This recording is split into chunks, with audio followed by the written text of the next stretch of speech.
fast, die young. Well, there you go then. Live fast, die young. Hello, and apologies for being late. I'm going to bring in my guest co-hosts straight away, who can introduce themselves, and then we'll get into it. First, who hasn't been on the channel for a while, he has been on before as one of my guest co-hosts. He's also one of the oldest members of the Outcast Creative, and was probably on set during every clip of the intro that you saw for those various productions. Alex Tabrizi, cinematographer extraordinaire, documentary filmmaker. How are you, mate? I'm good, mate. Good, mate. Good to be here. And I love that intro. I've just got to say, I've not seen it before. It's very cool. Oh, you haven't been. Made me feel like I was on CNN or something. You haven't been watching the channel enough, clearly. Well, next, but by no means least, the lady who puts the G in the word glamour, who's got a fantastic channel of her own, the deets of which can be found down below. I've already put them in, I believe. It is Retro Nerd Girl. Hi, guys. It's the second time we've had you on the Outcast, I think. Yes, the second time. Well, the first time was certainly a roller coaster of a retro review. Oh, it was incredible. Beat Street, with not only one of the original cast, but half the population of New York. So that was a pretty interesting. An interesting interview. Now we're waiting for first assistant director David McGiffert. He had to reschedule this from last week because he is a very busy man. He's running late. He's delayed. So, but has told us to start. So what we're going to do is we're going to start off by talking about his career a little bit, and we'll talk about his book that's coming out, because we do want to plug his book for him. He's got a fantastic book out that tells the story of all the productions that he's worked on, the kind of work that goes into those productions as a first assistant director. And that's out now on Amazon. The link for that is already below. But perhaps one of you guys could put it in the chat stream for me as well, if you can grab it quickly. Alex or Retro, you able to do that? I don't have my hang on. Actually, I've got it, I think. So okay. The book is called The Best. Yeah, I've got it. The book is called The Best Seat in the House. Great name, by the way. And when you think about it, Alex, the best seat in the house probably is the first AD's seat on set. Nerdly UK is here. Breezy, I think you've been on a stream with him before. We've got Keith, who is one of Retro's moderators. Hi, Keithy. David Macy is in the house, who's a regular. Hi, David. And he's always coming on our streams. Really do appreciate that loyalty. This chat popped in earlier. I'm not sure if Legends of the Brave Bard is still here. Hi, Legends. I know the Critical Drinker gave us a shout out and may well have brought you here. So, but do hang around, because we're going to talk about David McGiffert's career, regardless of what time he will arrive. And we'll segue into some chat about some of those productions. So, Alex, you've been on the crew of probably 4 or 5 of my film projects. So, seems about right. Why don't you give a summary for those people watching, and for Retro, although I don't want to assume Retro doesn't know the answer to this question, because she may well do. But sum up the kind of the role of the first assistant director. Well, you're assisting the head honcho, really, the director. You're sort of rolling out his design, his orders. You're speaking to people, connecting people, making sure things are working as they should. You're working with the various, people in the various departments. DOP, head of the departments, locations manager. You're just making sure it's all running to plan, running like a well-oiled machine as much as possible. And my stereotype of a first AD, I must admit, this is me never being in the role, but me imagining being in the role myself. My particular character and personality is, it's a lot. It seems like a lot of stress. It's managing people, managing actors. Sometimes you have to be the bad guy, so you have to, take it. So that's kind of why I wouldn't necessarily want the role myself. It's not necessarily a forgiving role. You're not always, the likable person, but you get shit done. You implement the plan, you get stuff done. So there's a lot to it. There's a lot to the job, and I think first ADs, unsung heroes, many unsung heroes, but certainly first ADs.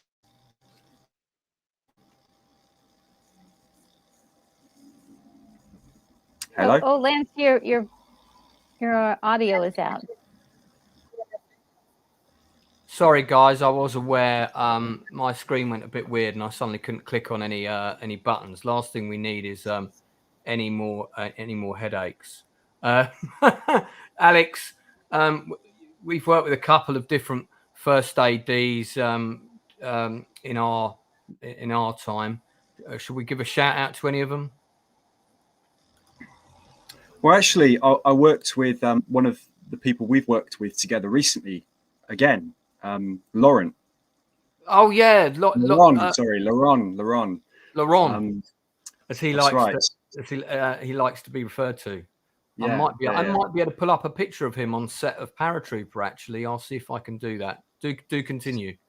So we shot a film at the place I work at. It's a theatre, but we do digital productions as well. And we shot a feature film recently,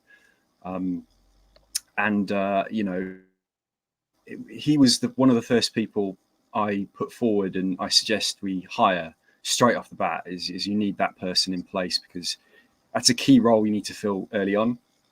Yeah, and it really served us well. Very important to get them early. To get him, and he was great, and he's quite a sort of dry humour, very witty. Almost comes across a little bit grumpy, but he's a stellar guy. He's a stellar guy, and you felt safe in his hands, and I can't tell you how much that means on the day when you're in that stressful environment. It's a good thing. Yeah, I mean, I remember him on set. I'm trying to get a picture of him up. I think our guest has arrived, so we'll pause talking about Laurent's career and welcome in David McGiffert. Hi. Hi, David. Hey. Hello. How are you? You definitely kept us on the edge of our seats, David. Thank you so much. Sorry about that. Thank you so much for joining us. I'm happy to do it. I hope this isn't too weird a background. It's my bedroom, actually, and it's the quietest place in the house. So. It's great. We will not delve into that further. Let's get straight into your career, which I just want to introduce you to my guests. So in the right hand corner of my Brady Bunch screen is another member of the Outcast Creative. That's Alex Tabrizi. We're a group of crew members and actors from all over the world, actually, who started off as part of an acting class, but expanded in lockdown and did a lot of live productions during lockdown, and just tried to keep lockdown as productive, creatively productive as we could. And then in the bottom right is my other guest co-host, Retro Nerd Girl, who is absolutely an encyclopedia of knowledge about older films, including many of the ones I'm still learning. You've worked on. She's particularly interested in the science fiction classics. She just did a great stream on the original Day the Earth Stood Still the other night, and she's got some great questions for you. Well, look, it's fantastic to have you on the show. I'm so grateful that you came on, and I know that time is precious, particularly when you have a family. So just on behalf of everybody from the Creative, thank you, and thanks to Wayne for introducing us. Now we said even before you came on, we're going to plug your book as much as we can. You have a book out which ostensibly covers your career and some of the many films that you've worked on. It's called The Best Seat in the House. It's now available on Amazon, and I think I have the link for it right here. Let me have a look. Yes, there it is. So I've just put it in the Chat for those people watching. It's also down below in the main information. What inspired you to write the book, first of all, David? How did that? Tell us how that came about. Okay, first of all, I'm not a writer, so I didn't set out to write a book. In 2005, my daughter got enamored of rhythmic gymnastics, and I stopped working in film so that I could take her to her practices. She was 7 years old. She weighed 35 pounds when she started. And every year she did it, it kept opening new doors. I would take her to every gym practice, every competition. We wound up actually going overseas for USA Gymnastics. They wanted to see how she handled international pressure. And she wound up in the Rio Olympics. So I became her AD for 12 years. During that time, I would spend an incredible amount of time in the gym where they trained. And so I began writing down things that I wanted my kids to know about why I loved my work. And that's essentially how things started. That went on and off for 10 years. And then when we moved, I had to move to Chicago with her from Los Angeles for 4 years. My whole family was upended by this tear that she went on, this dream that she was following. And when I came back in 2016, we moved back to Los Angeles, and I mentioned to a friend of mine that I'd been doing some writing, and he was an assistant director. He's since passed away, but he said, "Oh, I love to read. Send me what you wrote." And I said, "Well, it's for my kids. I'm not really sure it's going to be interesting." But he said, "Just send it to me." He called me back 2 days later and said, "You have to make this into a book." That's kind of honestly how it started. The biggest jump, I think, to everything was meeting Wayne Byrne. And I met him through Nick McLean. He and Wayne and Nick wrote a book together. I called Nick because Nick and I went to high school together, believe it or not. And I called him to congratulate him on his book. And I happened to mention as I was talking with him that I had been doing some writing myself. And he said, "Oh, you ought to talk to my friend Wayne." And I said, "Well, where is he?" And he says, "He's in Ireland." And I said, "No, okay." And Wayne and I struck up a friendship. And his generosity and his knowledge and his sweetness. And we became friends. He gave me lots of fantastic advice. And there's more to it, but that's essentially it. I don't want to carry on too long here. Well, that so just to clarify, Wayne is a biographer, has written some fantastic books, including a great one that he's just sent me a copy of on Burt Reynolds, and I'm going to be having him back on the channel to talk about that. We're going to do a special Burt Reynolds stream. Nick McLean, the director of photography that David just mentioned, was also due to come on the channel, but we couldn't get StreamYard to work for him. So, David, he's going to have to come around to your house, and we'll have to set him up. Oh, I could go over and make it work for him. Oh, that'd be. Do you know what? If you could, that'd be great. Because I'll do it. I'll do it. You can tell him next to you. That's the interview we're most looking forward to. That. Oh, you're so tactful. He'll love that. Can I ask you what? On the book there, what set is that you're standing on? It's Back to the Future 3. Yeah, you read the banner. You're on it. The street fair from Back to the Future 2. And I'm, my assistants are in the background. They're also wearing turquoise blue shirts. We used to wear those colored shirts so that we could pick each other out and also make sure we weren't in the shot. So yeah, I'm standing there waiting to start a shot. So I mean, your career, there's 47 films listed, and I've seen probably at least 40 of those. Possibly not Idaho Transfer, which was directed by Peter Fonda. Now Retro is a sci-fi film specialist, but even she has not seen. Yeah, I haven't seen movie. it. I have that, to see that one. How was that? It's hard to come across. I know that wasn't the very first experience for you. I read about the film that never kind of got released before that. But if we start with Idaho Transfer, that was the first experience on, I guess, what you would call a fully funded feature film. Yes. Yeah. How was that? Well, speak of a man being over his head. That would be me. I became the poster boy for being a person over his head on a job. Right. I was hired originally to be the production assistant in their production office in Hollywood.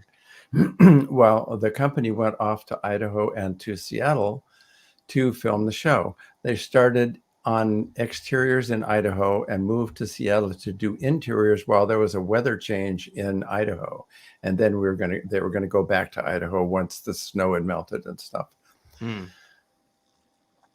My job at that point was to pick up the exposed film from the airport, take it to the lab, and send it back to the production company up in Seattle so they could watch the dailies.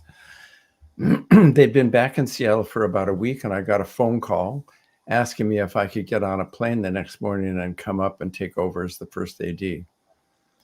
Wow. I think you can imagine the shockwave that produced.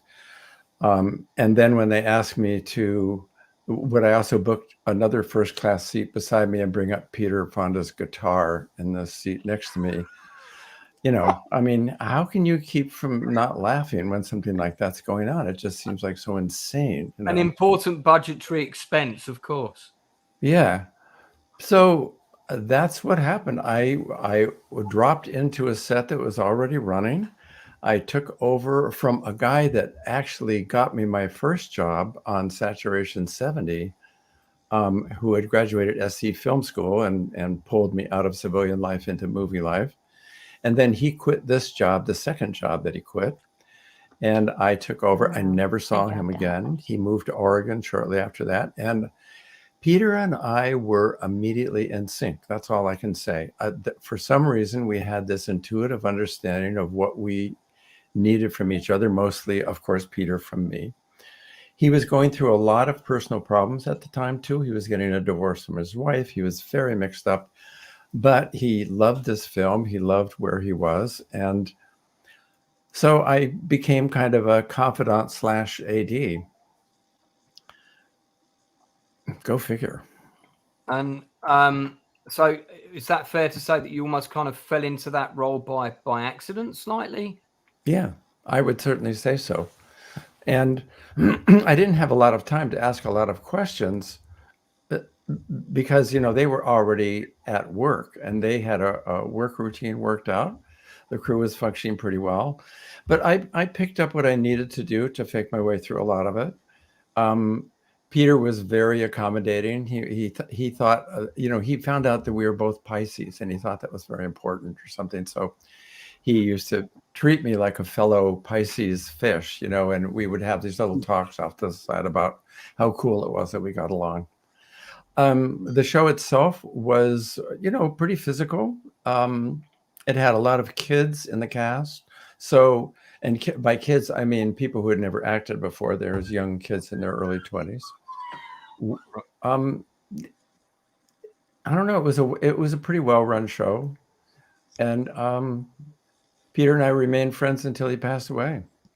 At what stage would you say, having sort of fallen into the first AD role almost by accident? So that's 1973.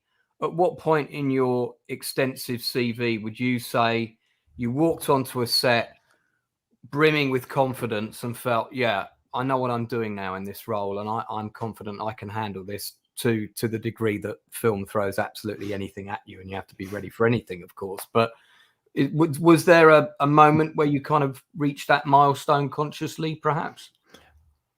I was going to say never, and you would think I was joking, but no, I wouldn't, because if somebody asked me that question about directing, I would say I'm still not there.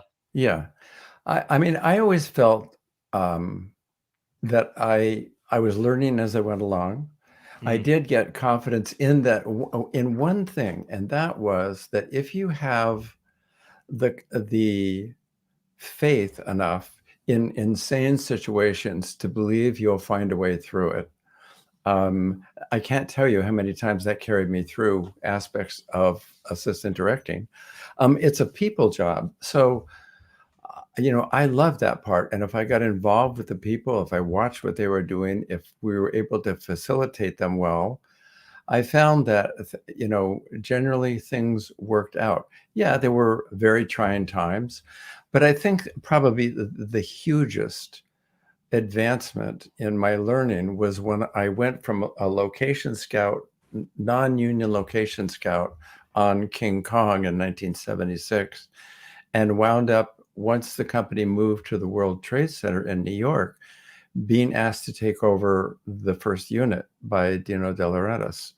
And in the meantime, I'd sued the Directors Guild to get in and won my suit. I'd been placed as an assistant director on several of their second units. And in fact, I was in New York on a second unit for King Kong, shooting background plates and second unit shots that didn't involve the cast. And we were shooting at night. And I got a call when I was asleep at 10 o'clock in the morning, and got a call from Dino De Laurentiis' office asking me if I could come down, that Mr. De Laurentiis wanted to speak with me. And I honestly thought I'd been fired. And I,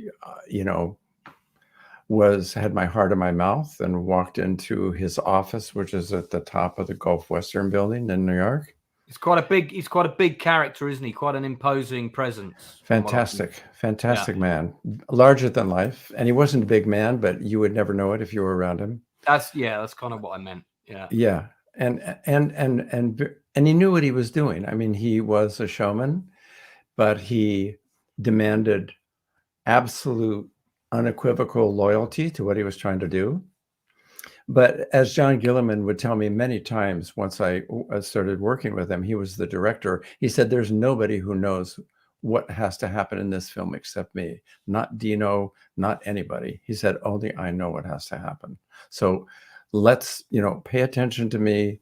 Don't listen to all the noise, and it'll work out fine. And John Gilliman was an unbelievable taskmaster.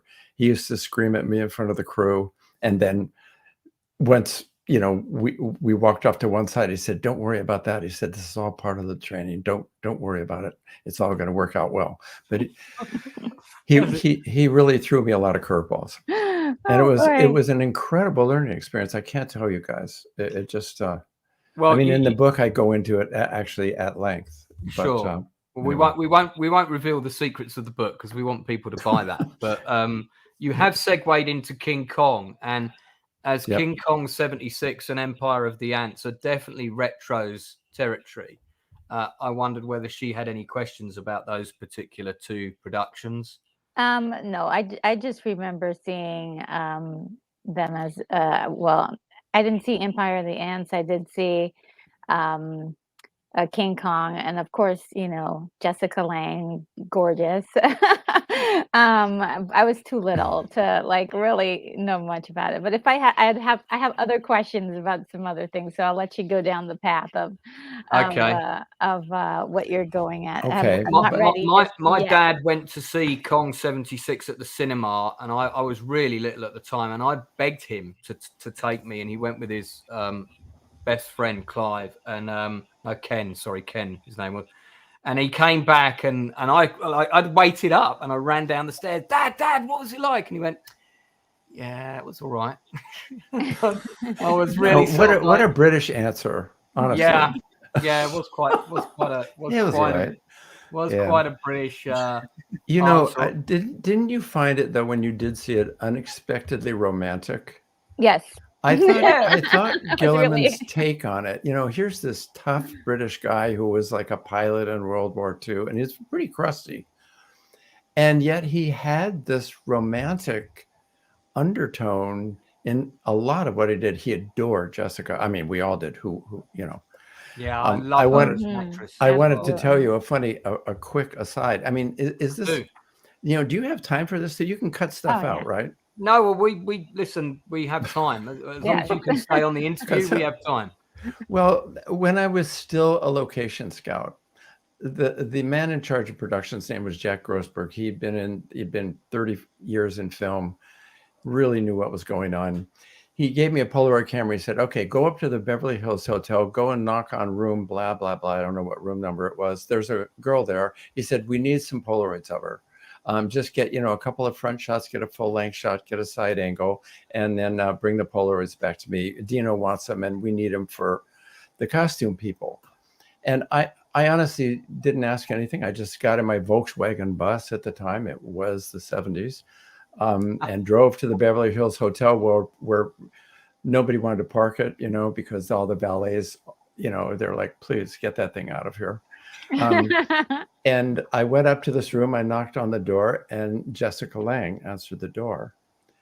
And I didn't know who she was. And I said, I'm from the production office. I need to take some Polaroids of you.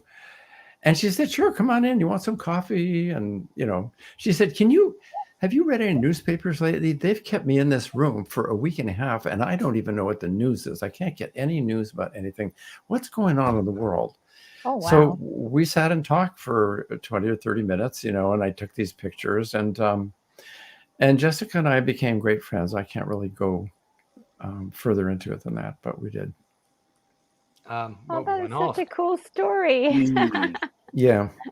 One of the sort of technical things I'd like to ask you, and I think it's just one because we're trying to make this a very useful resource for production crew.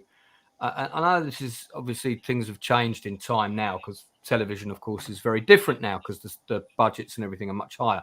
But back in the day, you were first AD on one of my favorite TV shows, Chips. Da, da, da, da, da. Yes. I mean, how did that differ getting up in the morning to be a first AD on a TV show like Chips as opposed to getting up to be in the morning to be a first AD on a film like Tootsie? And we will talk about Sidney Lumet later, so don't segue too much into him. But Sidney Pollack, yeah. Sorry, Sidney Pollack, yeah. What are the differences? Are the call times kind of the same? Did the TV shows operate differently back then? I mean, what was the turnover like? How did the days differ, or was it the same? It had a little more of a ragged edge to it simply because they were shooting faster than some features shoot. But honestly, the job never changed, and my approach to it didn't really change. But that show, when I did I think I did 2 episodes or maybe 3, but 2 for sure. And they'd already had a measure of success. So, they knew what they were doing. They had the drill down. They knew how to close the freeways for the shots they needed. They knew how to do all these things. They had standing sets that you could drop into.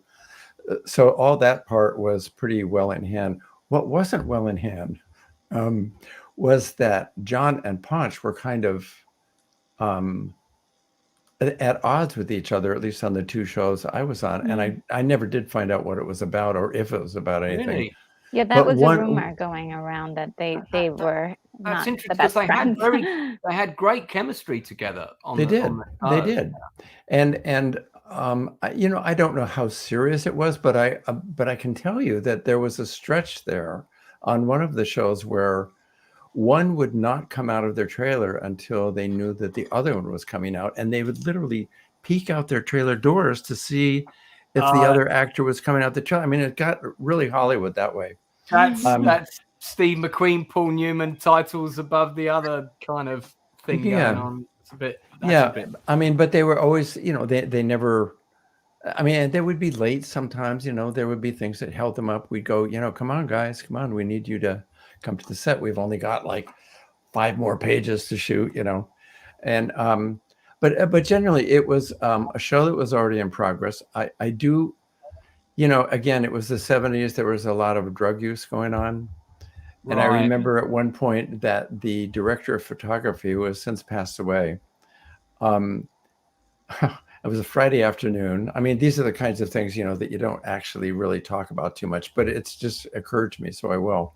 But he turned to his camera operator and he said, the show's yours. And he took out a Quaalude and popped it in his mouth and swilled down some coffee and went off to his chair and literally passed out in his chair. And so halfway through a Friday afternoon, the camera operator was in charge of the camera department. Oh, man. It was fun to work on, actually. I mean, there was a lot of personalities on the show. Everybody knew each other pretty well, so there was a lot of that camaraderie. But it showed me that I didn't actually really want to do a lot of episodic TV. Also, it just because, and you know very well, probably, Lance, but when you're doing television, the AD is more an arm of the production office and the producers. More an arm of the production manager and the producers. More and you're in charge of telling people, no, you can't, we can't do that. No, there's no overtime, blah blah blah. When you're on a film, you can get away with not doing any of that. You are the director's person, and I much preferred that. I never wanted to be a production manager. I never wanted to be a line producer and stand around and tell people to go faster. Can I ask if you ever had aspirations to be a director? Briefly, pretty brief. Right. I really liked what I did. I mean, when the title to my book is Best Seat in the House, I honestly felt that way. I felt like I had the catbird seat on everything that went on with the show that had to do with the actual movie being made. Yeah. And I loved that viewpoint. And I also liked facilitating people. I liked watching over people. I liked seeing who was working well together, who wasn't, and if they weren't working well, how to make it better, conflict resolution, plus the drama of getting the day's work done and stuff. Yeah. So I directed, I shot a couple of my own documentaries. I shot a year's worth of training and competition that my daughter did one year. The coach let me actually put a wireless mic on her and let me out on the performance floor when they were training. I got to run around with a camera and do that, and then edit for a year on Final Cut Pro and stuff. But no, I thought I was well suited for where I was. Let's move on to some of what I would call the beginning of your really prestigious career. I mean, it certainly can be argued it started earlier, but one of the, I think, bigger movies that you did that I'm a fan of is Absence of Malice with Paul Newman and Sally Field. Now, I'm also a huge fan of Sidney Pollack. I liked him as an actor as well as a director, and he always had a really lovely, sincere energy about him, but you could tell he was very precise. He always knew what he wanted. That's my impression of him, of a director, from watching him as an actor and then watching the films he's directed. Would you say that that's an accurate impression? Dead on. Yeah, right on. I'm pleased to hear that. He was like having a second dad, first of all, for me. Right. He was he knew everything about how a film was made. Sometimes he'd get some crew people upset because he'd come in and ask the sound guy why he was using that microphone and why wasn't he not using this one. It might work a little better for, and he would do all kinds of stuff like that. He also had a huge sense of responsibility for his shows, and I think that ran a lot of his behavior, a lot of his seriousness on the set. He was a serious filmmaker, and when you worked with him, he expected you, to do good work and not screw up. And if you did screw up, you were going to hear about it. And he would also probably tell you what you did wrong in no uncertain terms so that you wouldn't do it again. But I really liked him a lot. And there was a series of films we did together where we just had our shorthand down. I got behind his persona as we went on, which, he has a formidable persona, but to get behind it and hear him, carry on about some of the things that he loved behind the scenes and about his life in general, I thought that was kind of a cool thing that happened over time. I learned a lot from him. I would say probably of anybody that I worked with, I learned the most from Sidney. Yeah, that, and I mean, you went on to have an extensive career with him, which we'll kind of talk about as we go. And don't forget to ask me about David Tomblin. No, I've got that written down. I've got Okay. my David Tomblin question. We'll Okay. say that towards the end. One of my favourite actors of all time worked on Absence of Malice, Wilford Brimley. My sense in him is that he was a lovely, very professional, giving person and giving actor. Is that an accurate assessment? Yes. Once you got through crusty and a little aggressive, just to make sure that the crew actually understood that they better mind what they were doing when he was around. Well, but that would come under him being very professional, and that he didn't put up with nonsense. Would that be fair? Yeah. Well, I mean, you know, some people carry off professional seamlessly and calmly. Wilford, it was a hallmark of who Wilford was. I was warned before Wilford came to work on the film that, you know, you better have the set running well, because he doesn't brook bullshit. And when he got there, I realized that that was just a wonderful front that he put up. He was, as you say, a terrific guy behind all that, and real smart in a down-to-earth way. I mean, you know, Sidney, I think, used him for the first time in Electric Horseman. Isn't that right? Yeah, and he was and literally picked him off the range in the West. I mean, he was basically a cowboy. And he was a phenomenal actor. And the first thing not the first thing I saw him in, but the thing that made me follow his career was Cocoon. Was what?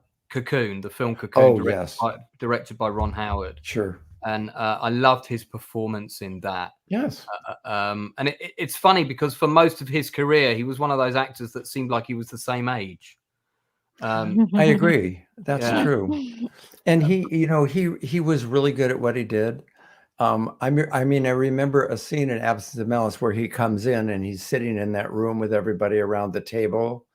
And we did a day-long rehearsal without Wilford before he came to make sure that Sidney had worked out all the angles that he wanted to, because, as you know, it's great having a person who directs to talk to, because you know how difficult scenes around a table are or can be.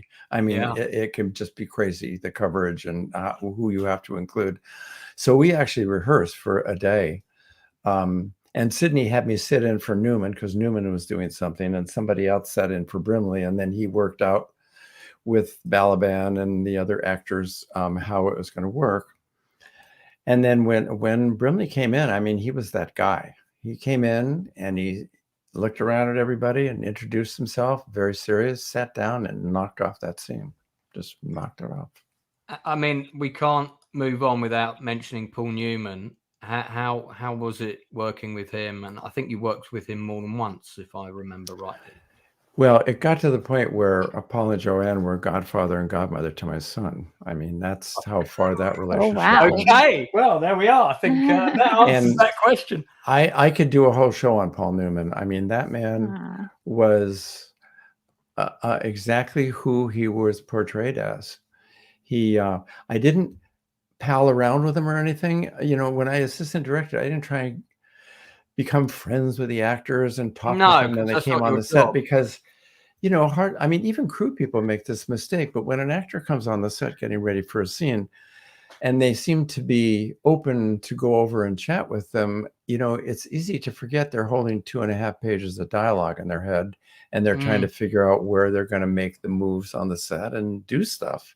Sure. So I left him pretty much alone, but he had a really good sense of humor. He loved being around the crew.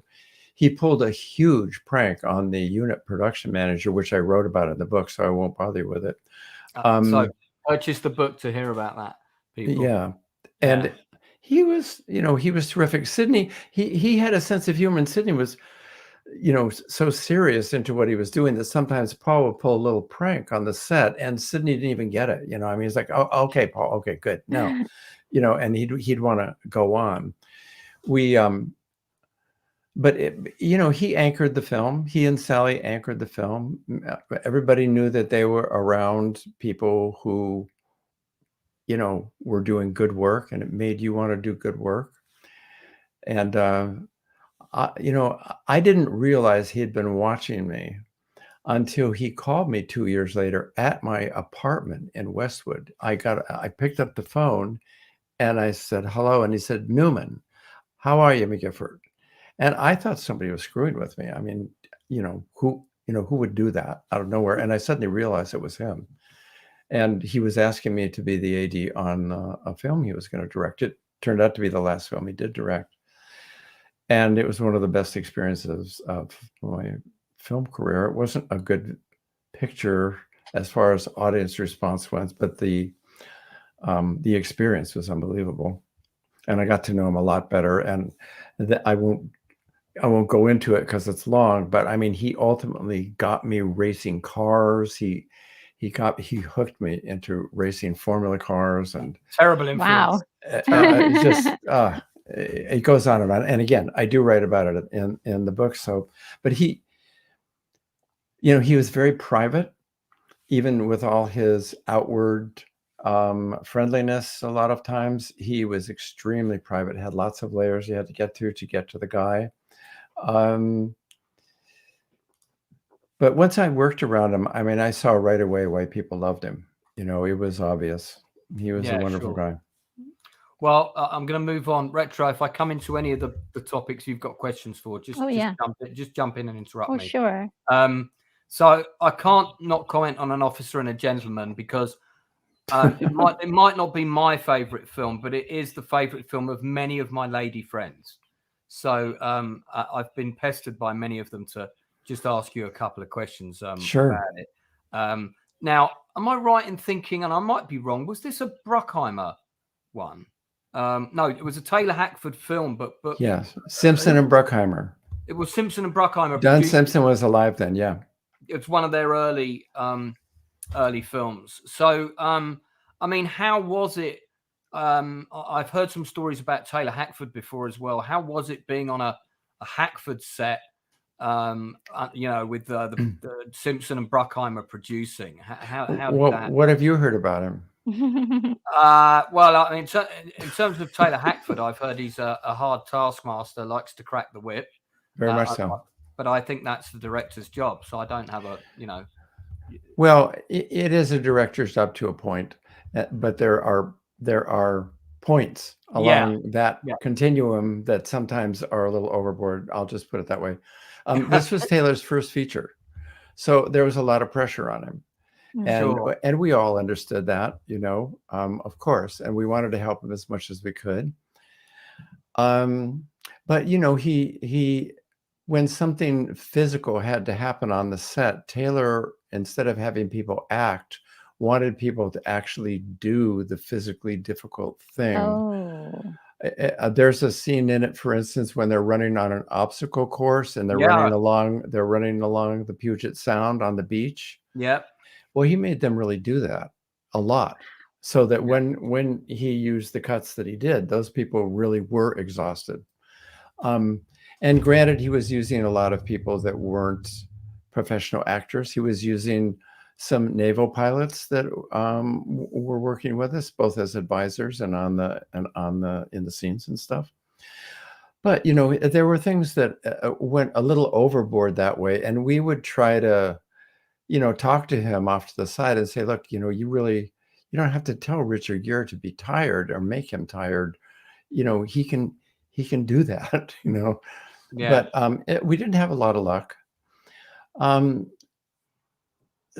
There was a lot of drama with the ladies, as Debra Winger in particular. I mean, Debra is a very headstrong woman, and and very fun, very, very cool in a lot of ways. But they kind of bumped heads a little bit. Richard Gere was always available, always did his best, physically or anything else. Really worked hard on the film. We were lucky in that Simpson and Bruckheimer weren't up there with us in the Puget Sound where we were shooting. We were shooting on the Olympic Peninsula in a town called Port Townsend. When you say you were lucky that they weren't there, can you elaborate on that at all? Well, yeah. I mean, I think we had an extremely good producer on the show named Marty Alfon, and Marty Alfon served as the buffer between Taylor and the show, and Simpson and Bruckheimer. Right. And every show needs that. If you have powerful people producing, and you must know what I'm talking about. You need to have someone who can handle that pressure, translate it well for what has to happen, and hold off it being direct pressure on someone like Taylor doing his first film with big time actors and actresses on a very difficult show. So Marty kept a lot of the pressure that was coming from down south or Hollywood, that instead of it falling directly on Taylor, it went through Marty. Marty was able to put it in a way that, you know, worked for Taylor and didn't make him feel too pressured. What was it like with Louis Gossett Jr. on set? Because he's a tour de force in the movie. Yeah, he was terrific in every way. I mean, he was, you know, he was one of those people you never had to look over your shoulder and wonder where he was or what he was going to do. He was always there, always ready, willing to do whatever needed to be done. And you know, when it came time for him to play that drill instructor, I mean, he set people back on their heels. He got right in their face, including Richard. I mean, he and Richard, you know, they have that karate scene or something where they're kind of fighting. I mean, there were a couple of minutes there where we thought they were doing that for real. I mean, it was really physical, and they kind of hurt each other. Wow. So yeah, it was. I mean, it wasn't antagonistic, but they were both trying really hard. And you know, it's like when the actor says to the other actor, "Oh, go ahead and slap me for real." You know, that's what they were doing. I mean, so you went from a film like that, and I'm not making an assumption about the shooting order because I know that can vary in reality sometimes, to Tootsie, which is a completely different kind of movie. And this Who is did? Lou Gossett? No. No. I mean, you went from doing. Oh, me. Yeah, you went from doing Officer and Gentleman, okay, which is a very kind guy, of, you know, a lot of very physically demanding stuff. To I would imagine a film that was predominantly shot in interior sets, very different type of script, and even more demanding. Oh wow! Right, so, I mean, even more demanding. Is that psychologically? Okay, and I one of the questions I had about Tootsie, which of course is renowned for Dustin Hoffman's performance, would he not come on stage until he was fully made up and stay in that character until he kind of left set? Was that part of what he did with that character? I don't remember it specifically like that. I mean, he wasn't like so method that he couldn't come in and talk about something when he was partway through his makeup or something, because you know, the thing about Tootsie was that Sidney usually always had creative control over his films, but on Tootsie, Dustin and Sidney had to share the creative control because Dustin had been a long time advocate of Tootsie, and so contractually he had certain things in place before Sidney was ever asked to direct. Right. So there was a constant back and forth between the two of them creatively. They, you know, Dustin is, as you know, I mean, he's spontaneous, he's mercurial, he's shameless, he's spontaneous, he comes up with stuff out of nowhere, and he's serious as hell. Sidney is the same way, serious as hell, but controlled, ordered, a little bit more of a prude maybe than some people. And so the personality exchange there was really interesting, but it created tension. And there were a lot of aspects of Tootsie that were not finished that were not in place when we started filming. Right. And they were being worked out as we went. Oh. So there was a lot of drama, and we would fall behind because there were things that needed to be worked out. The Dustin's makeup was something that was in flux all the way through the film. They were trying to perfect it, get it better. Very difficult to make, you know, Dustin Hoffman into a believable woman. And so much so that, Dustin, when he was made up as Dorothy and we were shooting on the street, he would run into buildings and department stores and see if anybody would recognize him. He wanted to see if he was carrying it off. I actually caught him on a weekend with his wife, and he was dressed up as, I don't know if it was Tootsie actually, but pretty close. And they both passed me on the street. I was in a weekend coma from fatigue and everything. I was out doing something, and they passed me on the street, and I turned, and he just went, and they walked off. That's interesting. As yeah, I mean, this is a great still with Terry Garr, who I think also not long passed away, if I remember rightly. I hope not, but she was something else. I mean, no, I was thinking of the other lady from Close Encounters. Sorry, Melinda. Oh, Melinda Dillon. Yeah, Melinda Dillon, I think, is the one who passed away.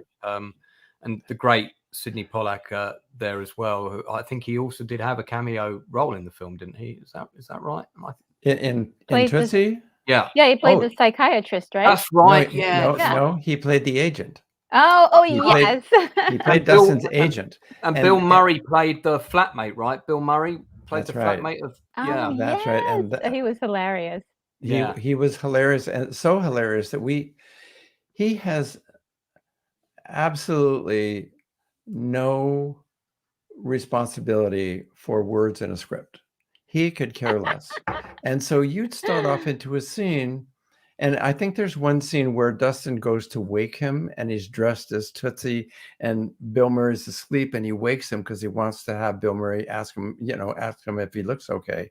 And Bill Murray turns over and looks up at him and goes, "Mom?" And he just came off of that off the top of his head. And the whole crew just, everybody just flipped out. We had to cut the camera because everybody was just hysterical laughing. There's a very young Gina Davis in there before she did The Fly. That was her first film. Yeah. Oh, yeah. No, I remember her. And there he is with a jacket that could be in fashion now, in fact. Bill Murray. Those two together, when they did their scenes, we had to rewrite almost everything all the way through when they were together because they just bounce lines off each other and it'd be better than the script. It must have been so funny not to corpse or laugh with the crew. It was impossible, actually. I mean, sometimes Sidney would laugh, and Sidney, he's not casual on his sets, and to get him to laugh in the middle of a take is a pretty big deal. And he did it a lot on that film. I mean, there was so much crazy stuff. There was really so much crazy stuff, and that was, we started to fall behind. And I wanted to ask you about that. But what's the furthest you've ever fallen behind on a movie?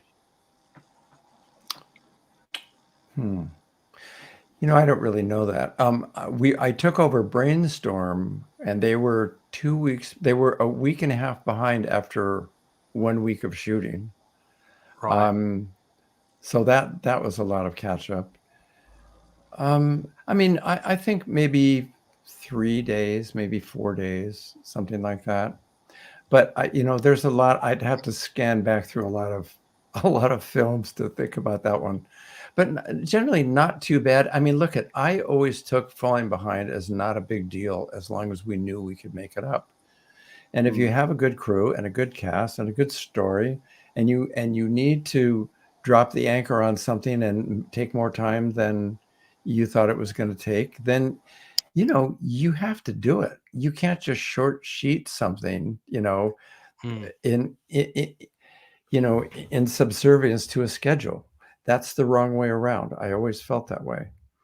You can't let the schedule run the story you're trying to tell, or you're not going to be able to tell the story. Sure. I mean, there's a great quote in your book that says that the first assistant director kind of plans the roadmap of the production. I've got that up on the screen now. I guess in brackets, what you'd probably put next to that is, but be prepared to take detours occasionally. All the time. Yeah, that's a fair comment. I mean, listen, things happen all the time on a set. All of you guys know if you've been around any film, doesn't matter if it's a student film or a big feature film, things come up that you just didn't see. And you know, one of the things that is fun to be an AD is you constantly have to, when you see something come up that might cost some time, especially, you have to start thinking about how now you start flipping things around so that you can make up this mythical time thing that just went away. That was I liked actually it. a question I was going to ask. Like, how do you now shift your time? Because you don't get, how do you get more time or money to kind of squeeze in the rest of what you've already planned? Well, sometimes you have to go faster on something else that can go fast. Sometimes, you know, it's a funny thing. Now, Lance, this is going to be right up your alley, but Go for it. I was always really surprised. You know, we'd hit a serious bump sometimes on a film, and the director, especially Sydney, would go, "Oh gosh, this is a big deal, guys. Hold on a minute. This is going to be rough. This is going to cost us time." They always have an idea in the back of their minds. They pretend a lot of times they don't, but they always come up with something. I very rarely saw a director that was unable to come up with something in a jam. So I toss that back to you. What do you think? Yeah, I can remember an example when Alex and I were on a shoot in Greece, and the shot that we wanted on top of the mountain with our lead actor was right on top of this mountain with a church, and we had to take our crew up there. In fact, my DOP insisted on bringing his young baby girl with him, so we had to get him to sign a waiver that said that was entirely his responsibility, because he was training her to be his assistant literally from the day she was born. But we realized we weren't going to have our lead actor. If you remember this, Alex, you might want to unmute yourself. And so to achieve that shot, which actually I can go and grab actually I can share a still of it maybe. We actually got Raymond Kim Suttle, who was I think he was our costume wardrobe guy, who was roughly the same build and shape as our lead, and we put him in the same costume, and we made sure he was silhouetted against the sun, and we got the shot, and it appears in the movie, and you cannot tell that it's not our actor, and that's how we got there. You are. I rest my case. Yeah, the defense rests, Your Honor. there were things that would come up that would actually change the schedule, and I can tell you a real quick story about that if you want. Yeah, please. This was on Up Close and Personal that had Robert Redford and Michelle Pfeiffer in it. And then we finished shooting for the night. We were on a stage, and Bob has Redford has a penchant for showing up late sometimes. He'd been very good on this film because John Avnet, the director, didn't pull any punches with him. He said, "Look, you got to be on time. You just got to be on time. This show is too tight." And Redford promised him he would be. And so I was very conscious of making sure that my call times with Redford were dead on, because if I called him too early and had to wait around, then he might come in. He might just figure he could come in later the next time. You know what I mean?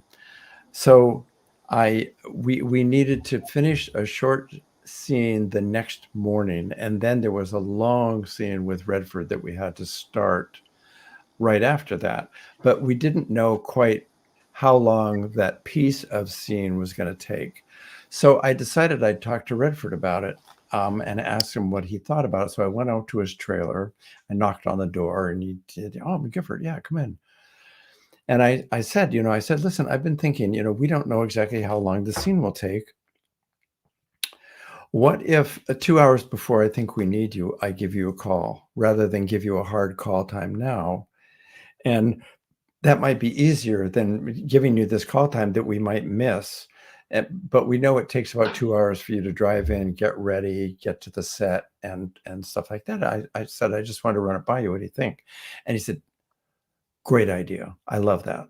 And he clapped me on the shoulder, and I wrote in the book when I wrote about it, I said, "You feel like $1 million. Redford's really charming." And I came out feeling like I'd made the right decision to keep the show tight. Yeah. So I went to call him the next morning, And I walked outside the stage, and I had some version of the early cell phones. And I dialed the number, and it rang and it rang and it rang. And I thought, well, I'll try again in a minute. And I was about to hang up, and he answered, "Hello." I said, "Oh, Bob, hi, it's David." I thought, and I told him I thought it might be time to come in, but there was a bunch of static in the line and a bunch of dropouts. And he kept saying, "Wait, can you say that again? I can't hear you." And it suddenly occurred to me. I said, "Bob, where are you?" And there's like dead air, for a couple of seconds. And he said, "Well, Sundance. I'm in Utah. I had a meeting. I forgot about it last night. I'm up in Utah." And of course, the whole day just exploded right in front of me. There's no way we're going to get him back. There's no way, So there's an example of having to come up with something, which we did. But that really spaced out John Avnet. When I went and told him that one, he could not believe it. What film was that on? Remind me. Up Close and Personal. Yeah. Okay. Yeah. 1996. Yeah. And he wasn't being bad. He had a very important meeting. It had something to do with Sundance. And he just spaced on it. He just forgot that the meeting was that day. And he didn't bother to call anybody. That was the only problem. So we got caught flat-footed. But, these things happen. Well, Wayne, by the way, is in the chat. Says to say he loves you, and he's actually put a question in as well. But there are some questions ahead of his, so I will do them in the order that we've been sent them. We've got to talk about Back to the Future, and I mean, we all know the stories about how the film started off with Eric Stoltz, and obviously he was replaced, by the lovely Michael J. Fox. I have seen the Michael J. Fox documentary, the recent one, which isn't it good? I would love to meet him and just give him a hug. I really would, and thank him for. And he is that guy. Yeah. Oh no, that's not an actor talking there. That's that guy. Yeah. I mean, I just love the way that the film begins when he falls over in the street and the woman says, "Are you all right?" You can say, "Yeah." You can tell people you just knocked Michael J. Fox off his feet. I just thought it was just brilliant. It said so much about his approach to the whole thing and his sense of humor. And David how Macy, quick-minded he is. Yeah, quick-witted, as we would say. Super smart person. David Macy says, was there any indication at the beginning of the Back to the Future movies, i.e. the first one, that then it might be a series? Were they talking about sequels before it was released, or was that all came later? We had no idea. Because they didn't know it was going to be a big hit, of course. So, no, I think once they started seeing the dailies come in with Michael in it, I think Sid Sheinberg at Universal and Spielberg and the crew and the cast began to feel a kind of momentum build. Right. But, you really never know ever on any film whether you're making something that's going to be not only successful, but, that film kind of became iconic in a sense. Sure. I mean, I remember you were on it from the beginning with all the Eric Stoltz thing as well. You're right there from day one. Yeah. Right. Yes. And, they didn't make a big deal about being uncomfortable with some of the things that were going on with Eric. They didn't talk about it to crew people. They didn't talk about it. I mean, this was kind of another echelon of film. It didn't intrude on what we were doing. But, Eric, and a fine actor, I mean, obviously a really good actor. But this part, he made everybody call him Marty. On the cast, we couldn't call him Eric. Eric, could you just come over? We just want to rehearse something. It always had to be Marty. Right. That's good for one day. I mean, that gets really old. And also he was very serious. He had a lot of angst in the part where it didn't seem, when you read the words, that it had that intent behind it. So you could, in retrospect, you could see that it wasn't working. We were too busy to actually think about it in terms like that. We were just a little uncomfortable with him, but so what? Do your work. He's doing his. That's neither here nor there. When we were at the Twin Pines Mall, shooting the exteriors of the first exteriors of when Doc sends the car through to the future for the first time with a dog in it. And the producers came to us at a lunch hour, I think on the second or third night we were there, and they said, guys, just take a long lunch. Don't worry about it. There's some things we have to do. Just relax, and we'll catch you up later. An hour and a half or two later, they called the whole crew together and said that we were going to finish the evening without Eric, that Eric was going to be leaving the show. And we were going to be doing close-ups of Chris Lloyd talking to an actor that we'd never met, and neither had Chris. And that's how we finished the evening. And I think there was a weekend that came in after that. And then Michael Fox came on to the set the next time we were filming, which was still out at the mall. And honest to God, it was like a light went on that set. He went around and introduced himself to everybody on the crew that he could see. When we found out that he was going to be working on Family Ties during the day and working with us at night and working, and sleeping in a station wagon while he's being transported from one place to another. And he made it seem like it was going to be so easy. So how could we have any trepidation about having to go back and shoot 5 or 6 weeks over again? We didn't. He helped the show so much with his attitude, and his attitude was pretty much like that all the way through all 3 films. He was fantastic. Wow. That's so nice to hear that. And yeah, not to say he didn't have his moments, but everybody does, Yeah. And not to say that fatigue didn't play a large part on it, but he said, guys, if I can't do it now, I'm never going to be able to do anything. He said, of course, I'm the perfect age to do something hard. So don't worry about me. I do have a question for you about Back to the Future. Go for it, Rachel. When you saw the script for the first time, what did you think of it? When I saw the what? The script or the screenplay. I actually wrote about it. But, when a first AD gets a script, you look at it, but you look at it with the idea of making a shooting schedule, right? You're looking at it for eighths of a page and who's in it and how many props are in it and, what the set is and how is it day or night and all that. But by about the 5th page, I wasn't doing that anymore. I was just reading the script. Oh, cool. And by the time I got to the part where he was talking about how he was going to send the car into the future, I remember thinking to myself, that sounds like you could do it. It almost sounds real. And I got caught up in the story. Now, I'm pretty good friends with Bob Gale now. These days, we go to breakfast together and stuff. I'm better friends with him now than when we were shooting. And so I get to hear about how they wrote a lot of this stuff and where it all came from. And, there's so much serendipity to it. They took the script around for what, two or 3 years and got turned down before somebody decided to take a chance on it. Imagine that. Knowing what we know now, but people were worried about things like, the son meeting his mother, before she's had him as a son kind of stuff. They were all caught up in that stuff when you go through the film, that doesn't stop anybody, doesn't give anybody pause. You're in the story.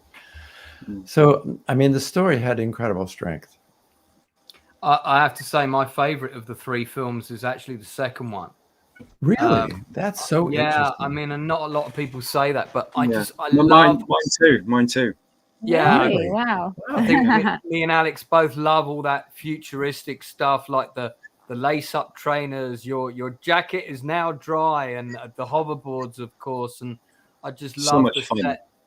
the set Well, of they did a lot of deep dives on that, you know, and a lot of their guesses were pretty darn close to the Yeah. mark. Oh yeah. I mean, it was kind of spooky how good they were. But you know, these guys, Zemeckis and Gale, they're really good storytellers, and they also are, you know, they're good friends, so they bounce off all the bad ideas from each other. You know, they work their way through these to come up with what actually then winds up in the film.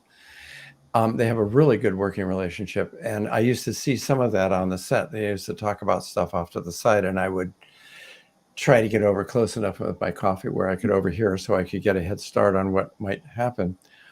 But it was, you know, the crew had recently, most of the crew had worked on Romancing the Stone with Bob. Oh. So you know, Dean Cundy, a lot of people, Ray Stella, the camera operator, Clyde Bryant, the focus puller, the sound people, the key grip, a lot of the grips and electricians. The gaffer also, Mark Walthour. So they all had their shorthand down.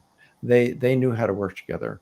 So it was a really interesting thing to find a way to insert myself into an already well-oiled machine to where I could be a help. You know, it did wind up working out pretty well, but you know, I took my time, you know, because I could see they obviously had their shorthand down, and also the crew-wide sense of humor that existed on that crew is what really pulled a lot of people through the difficult stuff. When we did Back to the Future 2 and 3, each of those things I think was over 100 shooting days. And the fatigue level, especially on at the end of Back to the Future 2 and midway through Back to the Future 3, you know, we were tired. You know, we were spent. It was a back-to-back shoot, right? They shot one after the other, the second and we third did. movie. Well, it's, you know, that started out as one script, as you probably know. Yeah. And we'd been brought on to prep, and suddenly after a week of prep, we were shut down. We were told, nope, go home. We got to work out some stuff. And what they had to work out was Zemeckis and Gale and Spielberg going to Universal and saying, look, this is not one movie, it's two.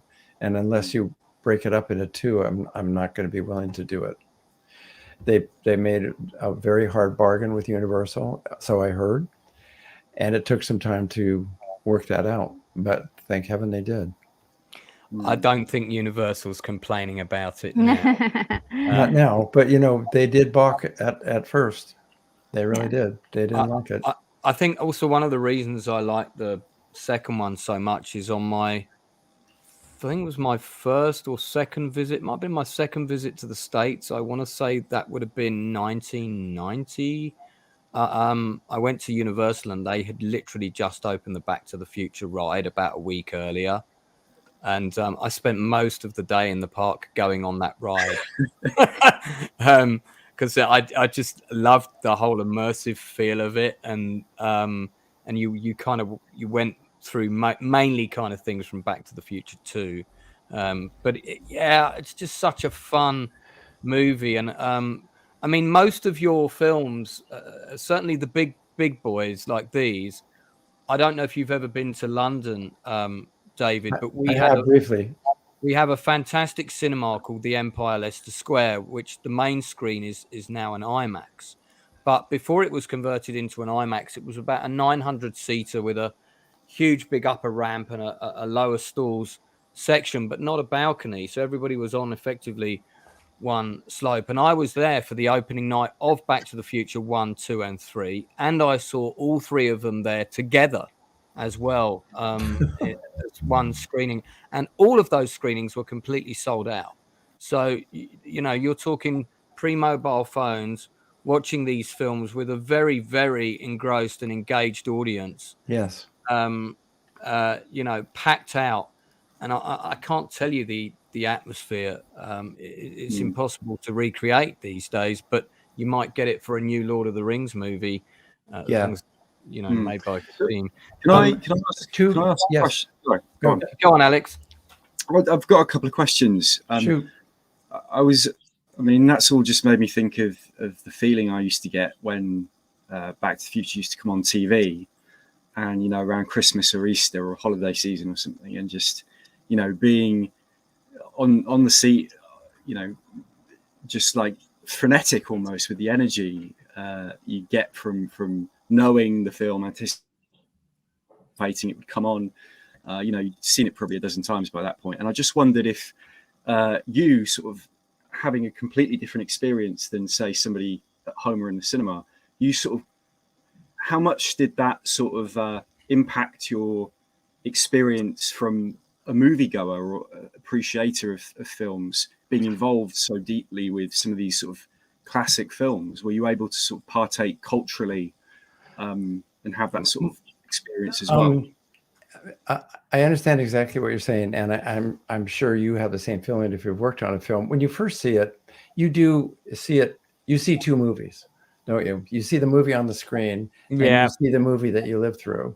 Yeah, and sometimes that, you know, by now when Back to the Future comes on, I go and sit down and watch it if I have time, and nobody's like, Dad, come on, you're not going to watch that again, please, because I love it. I just love the tone of it. I think that's the best way to put it. But I agree with you that a lot of times there are some films that I watch and I remember what also was going on, and it makes it harder to focus and really be in the experience of just the film. But the Back to the Futures, I didn't have a lot of problem with those. I love doing that Western, man. That was so fun. Honest to God, you'd walk onto that Western set and you'd be in like a t-shirt and shorts. It was hotter than hell. It's in the, you know, it was in the Sierra foothills in the summer. But you'd be surrounded by this village and a steam train and horses and guys on horseback and a stagecoach and all these people in Western gear. And you felt like you had literally time traveled. The crew felt like we'd time traveled, you know. And the Back to the Future 2 was a hard film for a lot of reasons. I mean, we shot a lot at night.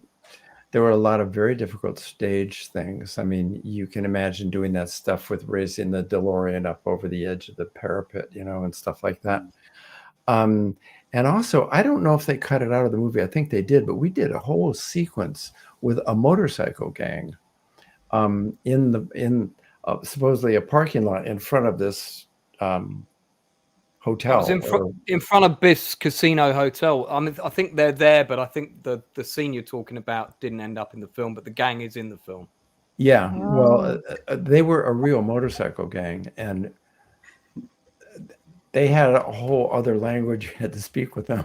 I'm not surprised. Oh man, and you know, I had to talk to the boss of the motorcycle gang to tell them what we wanted, and then he would tell his people. I didn't tell his people what to do. And you know, it got kind of edgy. It was kind of interesting, you know, to be on your own film set and have these people that were like, well, would it be okay if, you know, it was kind of fun. I was looking for my vinyl soundtrack to Back to the Future because I've got my vinyl records down here, but it must be in the other room. But I do still have that. Sorry, Alex, you had a second question. Oh, David, had you finished explaining? Pretty much, yeah. Telling that particular.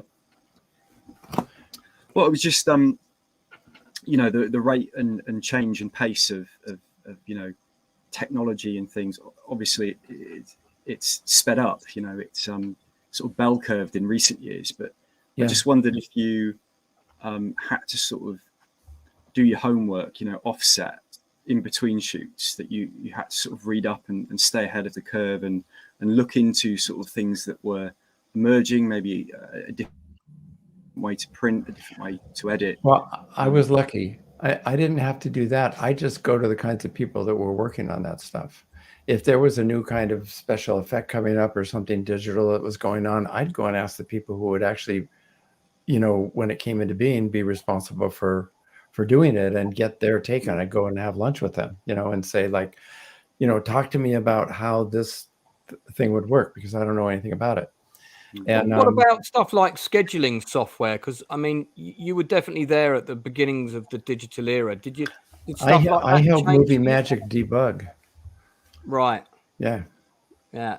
So there were some things that I guess changed the way you did stuff. Yeah. Well, that was a huge jump. Scheduling on a computer. It took me years before I wouldn't do two things. I'd schedule on the computer once I learned all that, but I'd also do it on a regular board with the strips and the breakdown sheets, because I used to do that because that would put the film in my head, by writing out each scene on a breakdown sheet and what everything entailed in the scene. That would help me, remember it. And when you do it on a computer, you can type it in there and hit the next one and go on, and it doesn't quite stick the way I liked it to stick.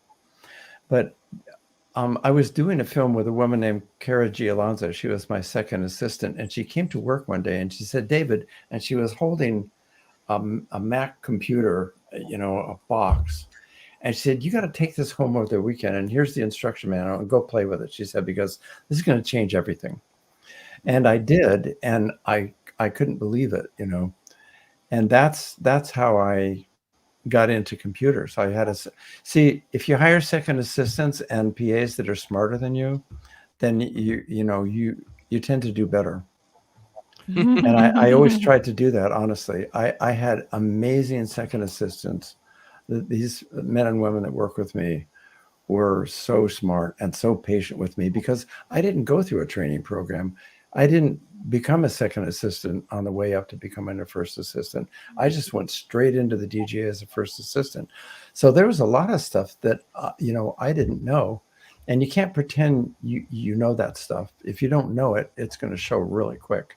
So I would get with people like my second assistant and ask them questions, dumbass questions, that I really didn't know, but they did. I mean, well, to go from one iconic movie trilogy to another iconic movie, I'm sure you can guess which one I'm going to say. We've also got to talk about Who Framed Roger Rabbit, which I saw during my first visit to America. Yeah. And is also reviewed in my book. Iconic film, which I took, I think, 14 people from my filmmaking course to see. As soon as I came back to the UK, I said, "Guys, we've all got to go and see this movie." And we went to the Odeon, Leicester Square, and there weren't enough tickets for all of us, so I let them go without me. I'll never forget that. And I went and saw The Hidden, which was a low budget Oh song. yeah, Good film though. I love The Hidden. That's a good movie. So I mean, this must have been a completely different kettle of fish. And I mean, I'm sure I must have known this before, but I didn't realize that the majority of the movie was shot in the UK. Yeah. So this must have been your longest stint in the UK working. No, I didn't travel with them to do that. I only did the exterior US portion. There were constraints on the number of people that Zemeckis could take with him. Right. So I think he took his gaffer, obviously his camera crew. Right. And I forget, but it was a pretty lean crew from Los Angeles that went. And, they didn't need me, quite honestly. I mean, it was all going to be on stage. It was heavily controlled. And working with a British crew, it's much better to have a British AD. Sure, I know. Absolutely. Did you get to meet the wonderful Bob Hoskins? Because I have met him. Oh, yes. I fell in love with him. And did you ever know him, or were you ever around him? He did a movie with a friend of mine called 24/7, a British film director called Shane Meadows. And he had an assistant whose name I can't remember, who was also, those two men were just so dear. Bob Hoskins was so patient. I mean, can you imagine acting in a movie where there's nobody there half the time? Yeah. I mean, and you have to take someone's word for what is going to happen, so you don't look like an idiot. Yeah. And for the exterior part, I don't know if you're interested in this, but they took 2 blocks of downtown Los Angeles and turned it back into the late 1940s. They put in streetcar tracks, streetcars, overhead wires, obviously old-time cars. Why didn't they do that on the backlot or build a set just out of interest? Was it because they wanted certain big dominant buildings that already existed? Yeah. Right. I mean, for Back to the Future and Hill Valley, to see the hills of Hollywood behind that are the houses that are obscured, so it looks like you're in a little town, but you can't. You'd be greatly constrained, and Bob doesn't work that way. Zemeckis just doesn't do it. If there's a hard way to do it that's going to be good, he's going to do it that way, and it was hard. And also, we were working out on the fly how these cartoon characters would interact with the physical characters, and a lot of it was only approached as we got to it. Okay, when you jump out of the car and you go to hit somebody, and do you hit? How does that work? You're getting out of a cartoon car. You're I mean, and it was pretty. We had to work that out on the fly, and it happened that Dean Cundy, the DP or DOP, I guess as you call it, and Bob were very interested in animation, so they understood animation in a way that I think if somebody went into that film as a director and a director of photography and didn't understand about animation, it would have been an entirely different learning curve. So, I mean, they were perfectly suited for that. It was kind of amazing. Dean Cundy, not many people talk about him very much. That guy. I know the name. In fact, the late Alan Marques, who was my visual effects supervisor, he definitely mentioned him a couple of times. I don't know if you ever met Alan yourself. I didn't. No, but yeah, he did Space Precinct for Jerry Anderson. And Dean is a hell of a cinematographer. Yeah, and he's a very low key person. Doesn't toot his horn a lot, but I do. I mean, I've never heard anything but nice things about him. In the same context, I've never heard anything but nice things about Bob Hoskins, which is Bob was a dream. It's he great. Really was. He had exactly the right temperament for Zemeckis. He was like, yeah, let's try that. That sounds really fun. Oh yeah, and he meant it. He wasn't being an actor about it. I mean, he was intrigued the way we were all intrigued, I think, to see what would happen. You just couldn't tell. Yeah. I'm looking at one of these interiors with the cartoon character. How the hell do you act to that? Yeah, that's pretty crazy. My favorite scene was always with the gun with the dum-dums. I don't know where he went. Oh, damn it, dum-dums. Just brilliant timing. Was so funny. Retro, did you have any questions about Who Framed Roger Rabbit before we move on? Oh, not to my, let me see. No, these don't really apply to this one. Yeah. I just a fan of it. I just love that movie. Let me tuck up Wayne's comment for you, and then let Retro jump in with some of her questions. But because Wayne just sending his love for you, of course. Tell us about working with Gordon Willis on one of my favorite underrated movies, Bright Lights, Big City. And I saw that at Leicester Square as well. And I actually think that was the film that showed that Michael J. Fox could really act. He could take on serious roles, I thought. Yeah. Well, first of all, we shot that in New York City, and we had it timed out that Michael Fox was good for about 2.5 seconds on the street before the whole place went wild when they noticed that he was working.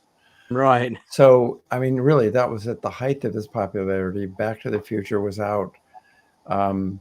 He couldn't go anywhere without being mobbed.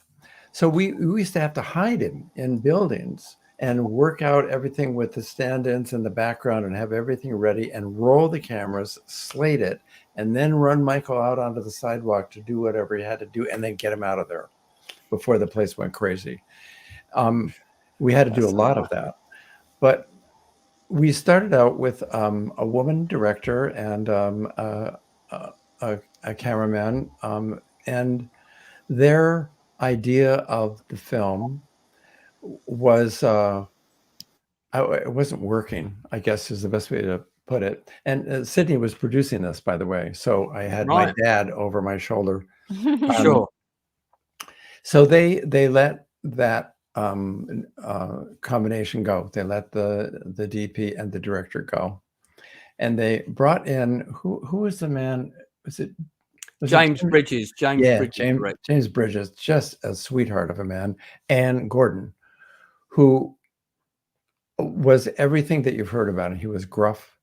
He was no BS, very serious about what he did, very exacting about what he did. That was, I think, the thing that really surprised me about him was, I mean, I'd heard he was, no, things have to be just so. The mark has to be just so. But to see him actually do it, to see him rehearse with a camera operator where the crosshairs had to be at each stage in a scene, well, I'd never seen that kind of control exerted before by a DP. I mean, close, but not every shot, every scene. And he was like that. But he also had a pretty good sense of humor. And Was important. but he wouldn't let it out very often. I mean, you'd have to catch him off guard, to get it. And we were doing our last shot with Kiefer Sutherland, and it was just him walking out of a door and coming down a hallway past the camera. And we bought a bunch of cans of silly string, that stuff, that spray stuff. Yeah, that was very popular back then. Yeah, we bought about 8 cans of it. We had in a shopping bag by the dolly, and we were going to shoot Kiefer Sutherland once we knew that we'd gotten the shots we needed. And I, because you better not tell Gordon, I told Gordon about it. And I said, look, after we get the shot, could you ask Jim Bridges for another take? Just tell him you missed the framing or something so that we can shoot Kiefer with the silly string that we bought.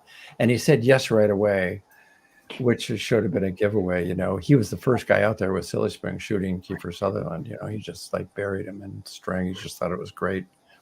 One of my favorite character actresses is in that movie, Swoosie Kurtz. Do you remember her from the film? Hell yes, I do. She's a fantastic. I'd worked with her before too. Yeah, she's good. She's good at what she did. I don't know if you're still in touch with her, but if you are, I'm a big fan of hers, and I never forget her scene in the film "And the Band Played On" with, I think it's with David McClellan, who was in The Thing, who played the crazy guy in the Thing, and they have a great scene together where she knows she's going to die. She plays it just brilliantly, and she ends up comforting her husband rather than the other way around in the scene, and she's the brave one, and she's only in 2 scenes in the movie, but God, so like a woman. Yeah, I mean, but I can tell from your reaction that I'm guessing she's lovely to work with, and I'm really pleased to hear that, because I've followed her work. I'd love to get her on the channel actually. I'll see. I'm going to see if I can. I'm only an assistant director. Actors don't hang with assistant directors too often. No, so. I know that. Don't worry. I've got people that hang with actors. I'm gonna try and get a hold of her. I'm just gonna have to she's make great. a mental note. And also, when these really good actors and actresses aren't starring, they're supporting. Yeah, it's really interesting to see how they handle that. And Swoosie Kurtz, just no biggie, just fit in. Where can I help? Always there, always ready. Yeah. Never a bunch of questions, never drama, just there working. I mean, what a dream, and good at what you do. P.S. So, yeah. No, I really admire people like that. Sorry.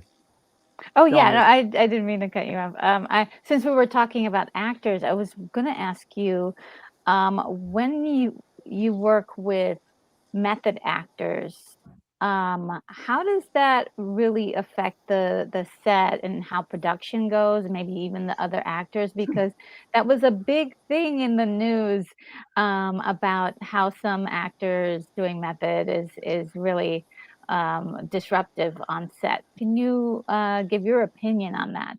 Perhaps this would be a good example to talk about with that, maybe the Fisher King. Did you ever see Man on the Moon?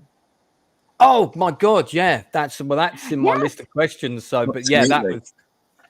Did you ever see the documentary about Men on the Moon that Jim Carrey and Andy Kaufman's ex-girlfriend shot together during that filming? No. Do tell. So I saw it advertised. I saw the trailer for it. Very intriguing. You absolutely should see it, and that encompasses about 1/5 of what went on during that film. That film was the craziest film I've ever worked on, bar none. Jim Carrey, and this is no embellishment. Jim Carrey, in the earliest days of the prep, would not answer to Jim Carrey, whether he was on the set, getting ready to shoot, off the set, at his home. He would only answer to Andy Kaufman. He was Andy Kaufman at all times. And I know from his assistant that because she and I would coordinate a lot together. And she said, yeah, I mean, he's like that when he's in the office. He's like that when I call him in his house. He became Andy Kaufman, and he came back at the wrap party. Jim Carrey came back at the wrap party. And it was one of the most stunning things I've ever seen. And I honestly think that it changed him as a person. He disappeared so far into this character. I mean, Andy Kaufman's parents came to visit Jim and burst into tears when they were talking with him because he was so much and acted so much like Andy Kaufman. That's crazy. Yeah, I mean, and we all had to, talk to him as Andy. And if you talked to him as anybody else, he wouldn't even pay attention to you. And he got in a lot of trouble doing crazy stuff. We were at Paramount, and he went and got in some studio head's face while he was having lunch one day. I mean, we thought we were going to be sued. Yeah, I mean, he came one day with four Hell's Angels accompanied him, and he went into his trailer, and the four Hell's Angels stood out in front and wouldn't let anybody go in, and wouldn't let anybody have any contact with him. Out of nowhere, just for no reason. We didn't even know what was going on. Oh my God, that's nuts. And he also played two other people. Yeah, he plays the guy in the fat suit who's kind of like the agent. Tony Clifton. Tony Clifton, who was one of the most obnoxious people you're ever going to be around ever, and he would be Tony Clifton, but not Andy Kaufman and not Jim Carrey. He would be Tony Clifton, and Tony Clifton would get in your face about stuff, about nothing. It was a wild experience. And how the hell Milos Forman got through that film, getting a film, number one, not dropping dead of a heart attack from the stress, number two, I will never know. It was really challenging. There he is. There's good old. Did Paul Giamatti ever play Tony Clifton in the movie? No. Right. No, Jim did all of it. Right. But anyway, so that is one. That is the farthest extreme of method acting I was ever around, and I think probably that anybody was ever around. I mean, it's hard to describe. It really is, because you are literally, that's not Andy Kaufman. It's Jim Carrey, but there's no way to talk to Jim Carrey. It just would not go through. Sure. It was just wild. It was so amazing. You need to see the documentary. I think it's called Jim and Andy and the Great Beyond, or something like that. And it's really worth watching. I'm not kidding. You will get the feeling of what was going on if you watch the documentary and what was going on behind the scenes. It's really pretty stunning. How was it working with Terry Gilliam on the Fisher King? Because I've met Terry several times. He literally lives up the road from me in the posher part of town. I need to say up the hill kind of thing. But I've give him my best. I've met him about five times now, and he's a very nice man whenever I've met him. He's a very strong personality, and he's also very personable in a kind of a sarcastic, offbeat way, if I can say it that way.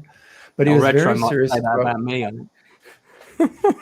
No, I'm shaking my head because I've seen interviews where he does have that personality. Yeah. Yeah. Very British.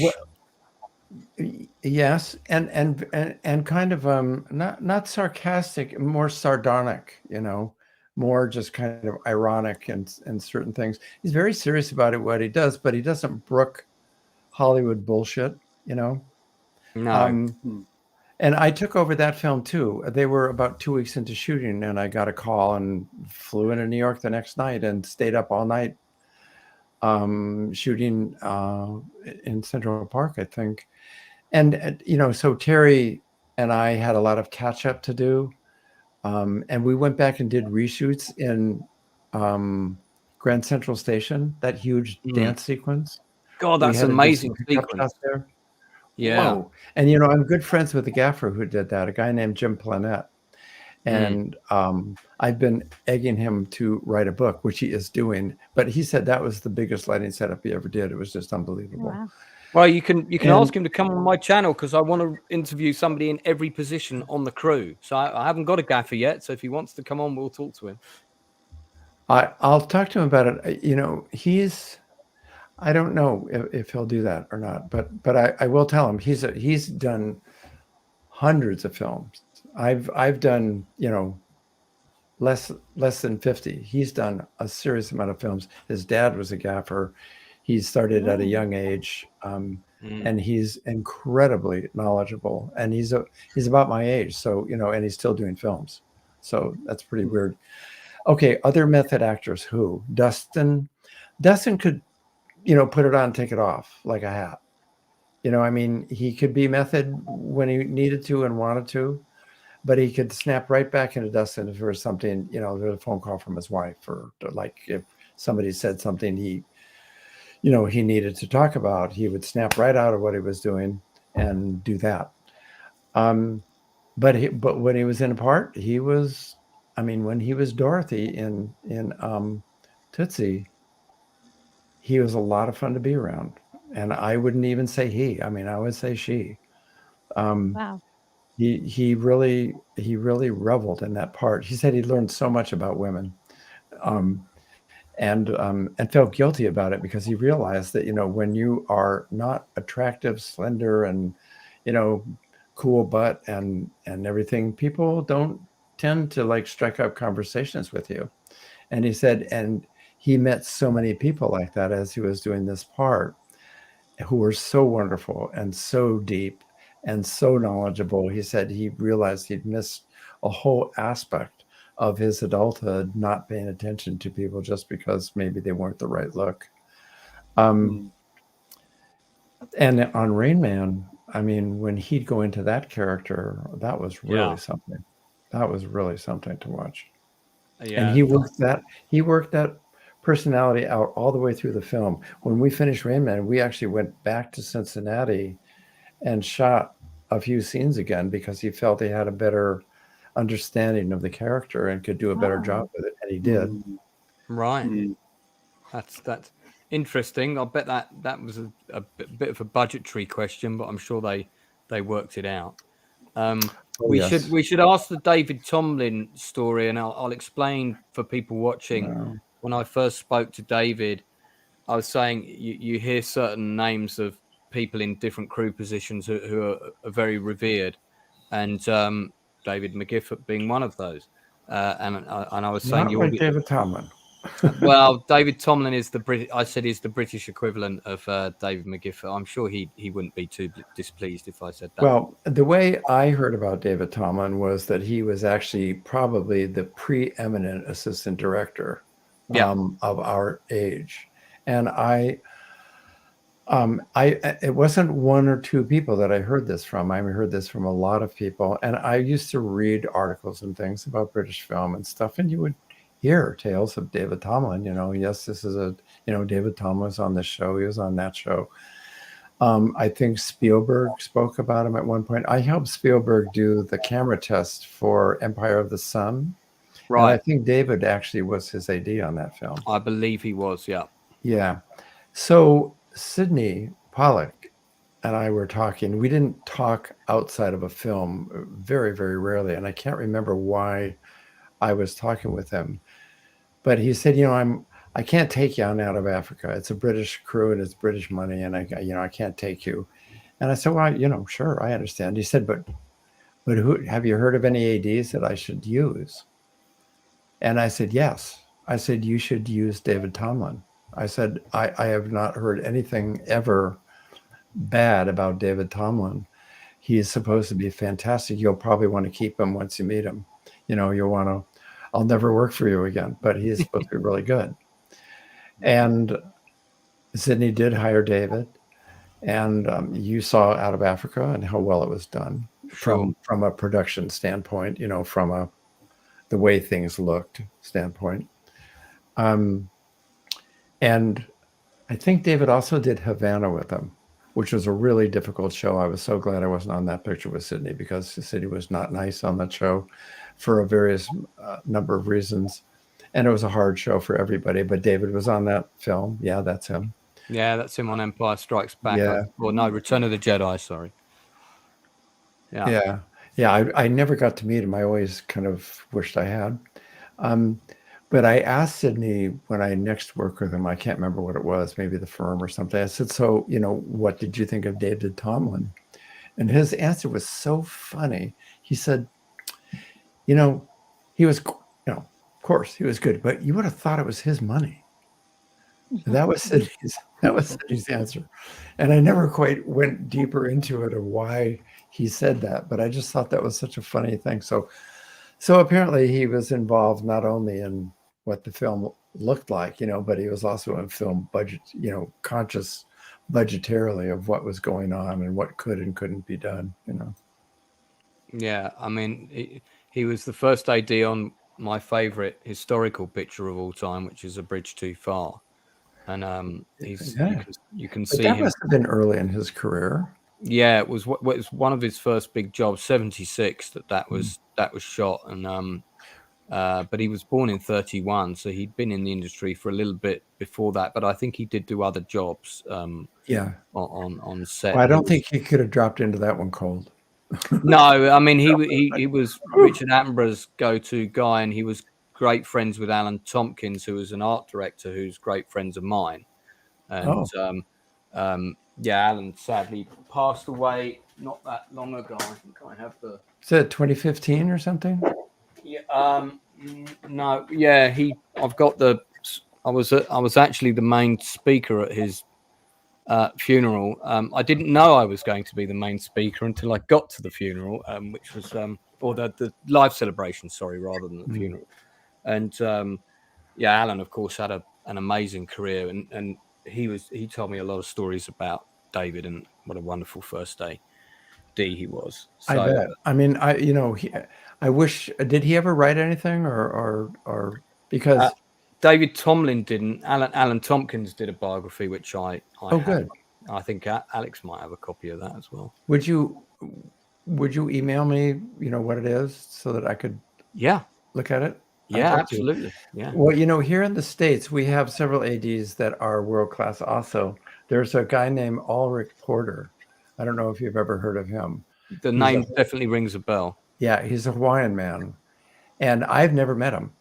But if I ever had jobs that I had to turn down for, if I had a job already or whatever, I would always recommend Ulrich Porter. And I never heard anybody come back to me and say that was a mistake. He's consummate at what he does and who he is.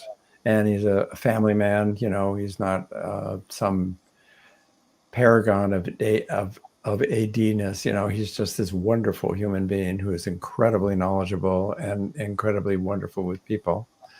I've just heard about him for years and years. But David Tomblin is kind of in a class by himself. I honestly think that. I just don't think. Like in hockey, you have a Connor McDavid. I mean, in film. These are people that come along once a generation. They just, there's not many. I think you're definitely in that class. I wouldn't put yourself allow us to blow your horn for you today. It's hard for me to do that because I know really how much my career is because of other people. I mean, I never went out and looked for a job from King Kong on. I realized that after I stopped working, I never even thought about it, But doesn't that say how well respected you were in the industry, that you didn't have to go out and look for a job? People came and looked for you. Well, I think that and timing and luck. Yeah. There's always a bit of that. There's always in our industry. And mentors. I had unbelievable mentors. I mean, I don't know if you've ever heard of people like Michael Hausman or, or Sydney. Well, A guy Sydney named was- Brian Frankish, who's just an amazing production manager, just unbelievable guy, who's actually responsible for my being on King Kong. He heard that they needed a location scout and called me and asked me to come in. He said, "But you're going to have to cut your hair." I had hair down, across my shoulders. Oh, He said, right. "You're going to have to cut your hair." I said, "Well, why do I have to do that? I'm not going to cut my hair." And he said, "Oh God, you're so stubborn." And so I went in and I got the job, but I was so happy 2 years later to see that he had hair as long as mine. I thought I got my point across. So, anyway. One question from our audience was, Hi, Keepy. he was wondering in Back to the Future, so either any of the three films, I think, what was the most complicated shot that took the most effort? Was there one where you were standing going, Jesus Christ, take 11, are we going to get this? What's happening? Well, I can tell you one that for me was the hardest, or one of the hardest. Bob Zemeckis came up with a lot of hard shots, but this one, for me, and I mean everybody on the crew knew it. As soon as he outlined the scene, everybody just turned and looked at me. Okay. So it was the scene inside in Back to the Future 3 in Doc's barn that he had a tabletop setup of how the train would go so that they would go back to the future on the train. Excuse the crudity of this model, Marty. It's just something I made earlier, kind of. And it's really it's a pretty involved discussion, and the master of it, he goes through the whole thing, and he's walking around the table and he's moving the train, and Michael is shadowing him and watching him and stuff. And then Bob said, but at the end of that dialogue scene, I'm going to pan up to the window and the train pulls into the station. Right. Oh, as in the real train outside. Yeah. Right. How they would just digitally do that, right? No, that was for real. That's what the hard you part had was. to time the shot so that the train would move. I had to watch the pacing of the shot, where the camera was, where I knew the train was, how much time the train took to actually show in the station. And I think we got it on take 2, but I'm telling you, my blood ran cold on that one. It really, really was difficult because it was all just timing that you couldn't be off. You just couldn't be off. Did you turn to the crew and go, "Great Scott"? No, I tried to act like it was cool and I was going to do it, but I really went blank. I thought, that's just going to be a guess. I'm just going to have a really good guess. There's no way you can do that, because everybody's pace is different. Every shot's pace is different, even from take to take, So, but it worked. But I remember Zemeckis looking at me, he was like, you can do that, right, Dave? And I was like, sure, yeah. Directors like doing that. There's the modeling question. There it is. Yeah. And then, I remember, I always loved that. He says the same line in every movie. Excuse the crudity of this model. And it's always like immensely detailed and yes, wonderfully done. Yeah, I've just been to see the stage production actually, and I did like it. It is very well done, and I do recommend people see it. But I was very annoyed that the skateboard scene was not in it. So that let it down for me. And what they put instead was not a good substitute. So that was kind of. There were other shots in Back to the Future, that were really difficult too. I mean, I can't tell you all of them, but gosh, he just, Bob, when he imagines a film, I wrote about this because it was so extraordinary to me. If he wants to look at a scene, he just closes his eyes, and he said it's like watching a movie. He said he can see it on a screen. He can actually watch it happen in his imagination. Maybe other directors do that, but I'd never heard anybody talk about it like that. And it was so amazing to me that by the time we got to the Back to the Future 3, I wasn't even surprised that he told me he'd imagined the whole movie all the way through. He knew what it was going to look like all the way through. But they were storyboarded heavily, though, weren't they? Those films. Most of the effect stuff was right. But no, not everything was storyboarded, but it was in his brain. Okay. So And there he was very specific. I mean, he actually, another thing I wrote about was how he corrected a crane shot where, it was people moving the crane, the camera people having to hit certain marks as the actors walk down this alleyway. I think it was in Back to the Future too. And something wasn't working. The timing was off. We couldn't get everything to work right, and it wasn't coming together. And I saw Bob take his chair and walk off with his chair and plop it down by this place at the other end of the alley and sit down and just close his eyes. And I thought, he has a headache. And I started looking around for this friend of mine, Todd, who was the medic. And I was going to go over to him and get a couple of Advil and a glass of water. I thought, and I was looking around for him, and all of a sudden Zemeckis jumps up and he picks his chair up and he says, Dean, I've got it. I've figured it out. We're not stopping long enough at the third point. We're at the third pause point. We've got to stop longer and let the actors catch up a little more before we go on. And we did 2 rehearsals of it, and it worked. And so he pictured it in his head, sort of. And I asked him on the way to lunch after it. I said, "How did you figure that out?" And he said, "When I picked up my chair and went and sat down," he said, "I went and watched it again." And he said, "And I realized I'd made a mistake when I watched it the first time, when I figured it out, and we had to stop longer at a certain point and let." How do you do that? And he did that all the time. Mark of a genius. And he never talked about it. He never talked about it like that. I had to specifically ask him. Simon Berry said, it's true of everyone that's been highly successful. Nobody really gets there alone. Modesty and keeping it humble are also admirable, to be fair. Loving these nuggets from your career, David. So there you go. Thank you. Well, Simon, maybe you know how lucky I was then, because that's why I like talking about it, because I want people to know, I was some guy who worked in a clothing store, and his next job was on, this guy called me up. He said, "How'd you like to be a second assistant director on a film?" I said, "What's that?" I lived in Hollywood. I grew up in Hollywood. I had no clue. I never considered anything about film. And he said, "Just come to work for me. I'll tell you what to do. You don't have to worry about it." A week later, this guy quit. And I was suddenly an assistant director. And the director was a guy named Tony Fouts. He lives in Ireland now. He had been Pata Corvico's assistant director. He graduated Hollywood High School, moved to Italy, fell in love with Italy, became an assistant director, then came back to LA, wrote a script. Doug Trumbull was producing this with him. It was called Saturation 70. It was never finished. It was an unbelievable script. And Tony said, "Okay, I'll tell you what I need, but if you can't keep up with me, I got to get somebody who can be, I can't run a school." And I faked my way through the rest of the filming until they shut the show down. That's how it got started. So people, doesn't take some genius.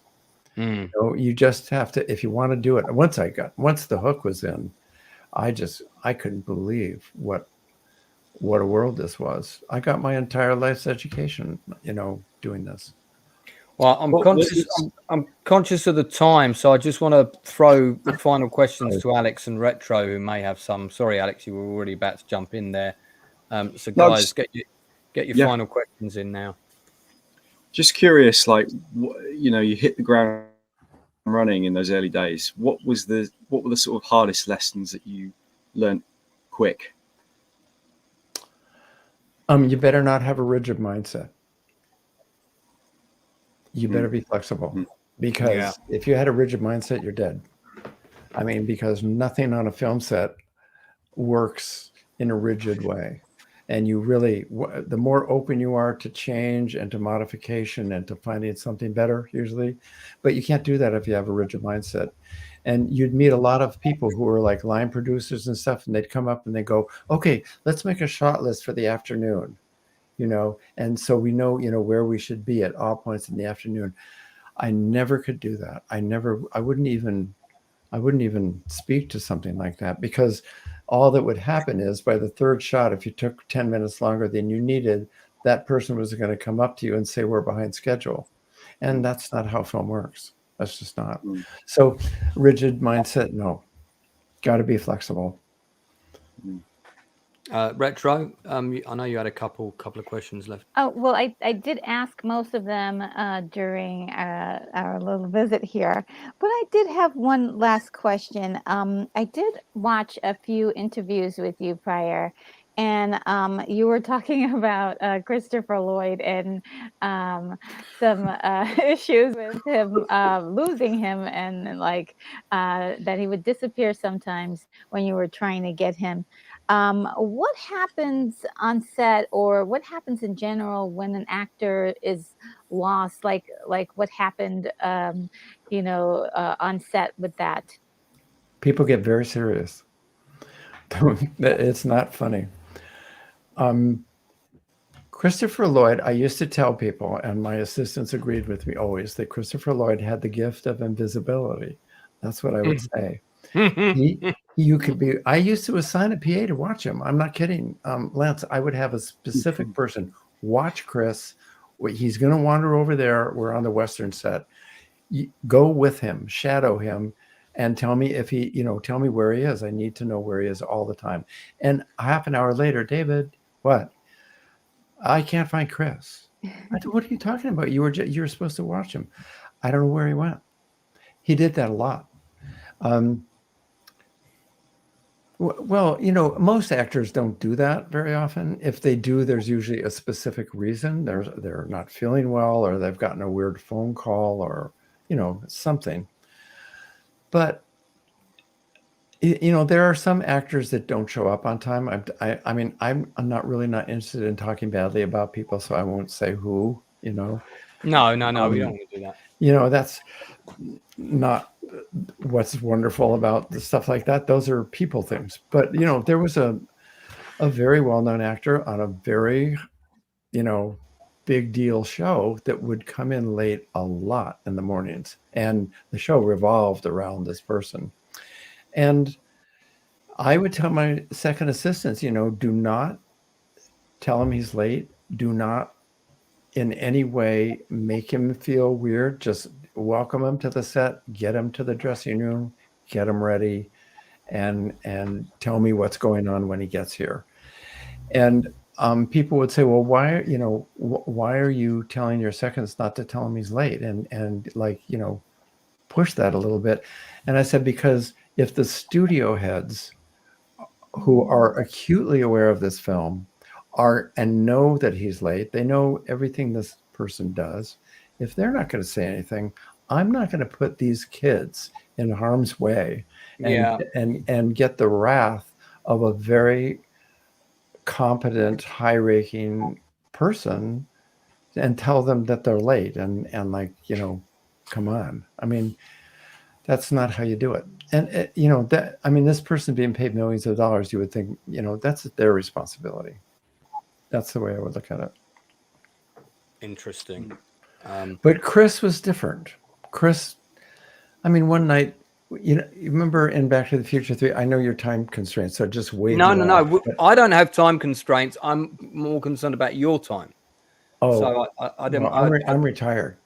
Well, okay, we'll keep talking. So don't forget it about is Father's Day, and my daughter is here. But yeah. I mean, that's what I meant. I'm sure fine. You've got some family things to do. I've got maybe one more question myself. But okay, no, it's fine. I mean, look, if this helps anybody, I love doing it. That's really what it is. It's sharing my amazement, at this whole thing. So thank you. But I think we had 2 nights with ZZ Top coming to Back to the Future 3. They were doing it as a favor, really, to Bob. Sure. Yeah. And they came in and they would talk about some cool people. Those guys were hot stuff. They were a trip and so cool. Did they arrive in their car? Pardon? They had the ZZ Top car. Do you remember they had the special car that appeared in all the videos? Oh yeah, I do. Oh yeah, that coupe. Yeah. Well, I didn't see that anywhere, but they came up to do this fair or whatever we were putting on, Yeah. Got the scene where they And, you know, twirl their guitars, bro. Chris was going to do this dance that came from, I think, you know, it was mimicking My Darling Clementine, the dance that he does with Mary Steenburgen. Yeah. Yeah. No Chris at all. Not on the set. He didn't answer his call, didn't answer his phone. Nobody could find him at his hotel. Gone. We called the hospitals. We called the police department. Trying to keep the news away from Bob as long as possible, you know, because Bob would not have been happy about that. We finally found out that he'd been celebrating at a tavern somewhere. And maybe you guys don't put this in the podcast, but I'll tell you about it. We're live now, so don't say anything you don't want to say. Okay, Chris, I'm sorry, but you know, you really did this. Anyway, he'd imbibed a bit much and passed out somewhere that, you know, nobody would know until they opened the bar again and they found him, you know, passed out. And we got him to the set and he was still, you know, pretty hungover. And Bob really got in his face, said, look, you get out there and you do this scene. I don't care how you feel, you know, get a couple of aspirin and get out there and do this thing. And Chris did and did a great job.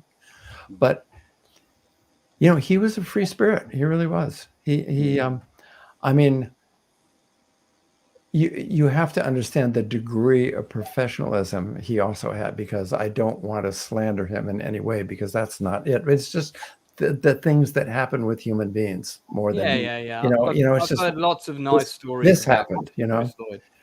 I mean, you know, I wrote in the book and that when we sent him to Britain to do the, you know, the rest of Roger Rabbit and Britain, Zemeckis called me into his office and said, you know, do you think you should call the first AD on that show and just tell him about Chris? You know, sometimes he can be hard to find.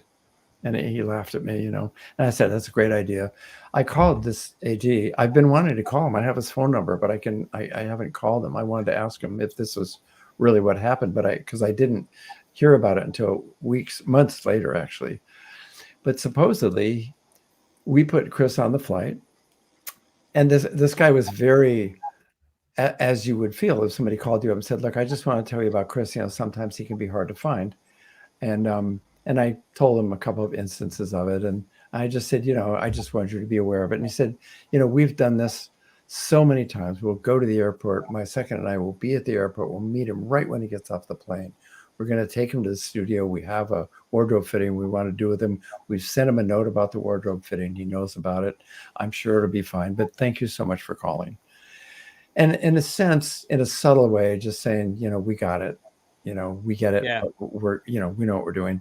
They never saw him at the airport at all. And they went through the customs places. They went to baggage claim. They watched people come off the plane. They never saw him. They called the production office supposedly and in LA and asked if he'd gotten on the plane, and we assured him he had. They called the airlines. Yes, he'd boarded the flight. They never saw him. They had to go back to the production office. I gather they had some people there who were very anxious to meet Chris, you know, and tell them what happened. And people were kind of wondering what went on. And in the early evening, they got a phone call from Chris. He says, hi, it's Chris. I'm at my apartment in London, and I think I was supposed to come in for a wardrobe fitting, and I just wanted you to know anytime you need me. He must have been in disguise when he got off the plane or something. I have no idea, you know, Wow. and we never had any idea anyway. I mean, that's just the way he was. He left his house in Santa Monica. This was told to me by Michael Clastern, who did the big book about Back to the Future. He said that his wife at the time told somebody who told him that Chris left for a bike ride in Santa Monica.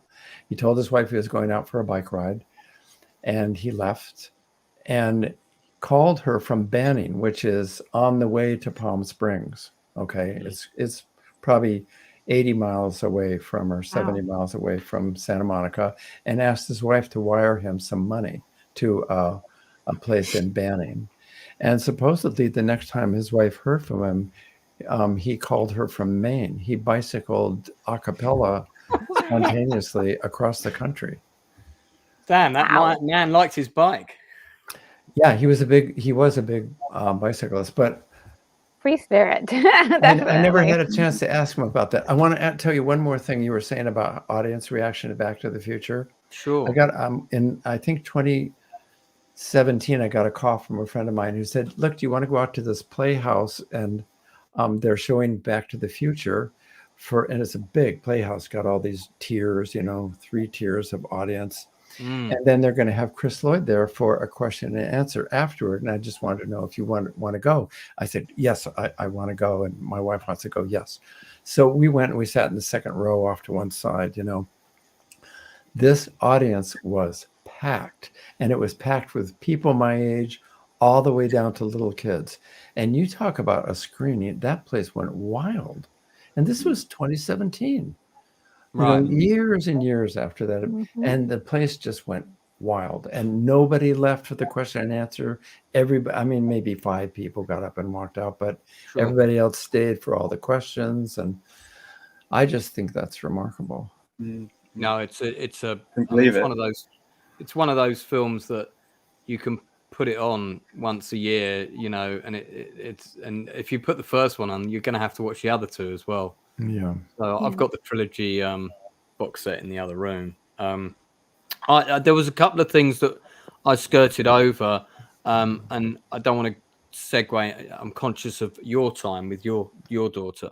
Don't worry about me. But there were a couple of things I wanted to ask you about, because you have worked with my favorite actor of all time, and it was always my big ambition to work with this particular actor ever since I aspired to be a director.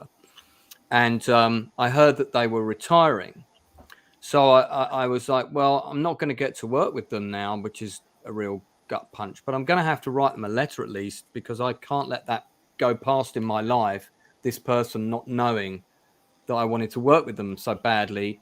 And I found out, I had their agent's details, so I sent a letter to the agent and said, please pass this on to so-and-so. And I also found out that their wife had a shop, and I found out the address of the shop. So I sent a duplicate copy of the letter to the wife and said, please pass this on. Can you guess which actor that was? No, I've been trying to. Gene Hackman. Oh. And what I've heard from Hackman, people that work with him, is you don't direct Gene, he directs you. But he's been in so many of my favorite movies, and I just love watching him. Me too. Hoosiers is a particular favorite of mine, which was called Best Shot in the UK. I do have the vinyl soundtrack for that down below somewhere, because I showed that on Retro's channel the other day.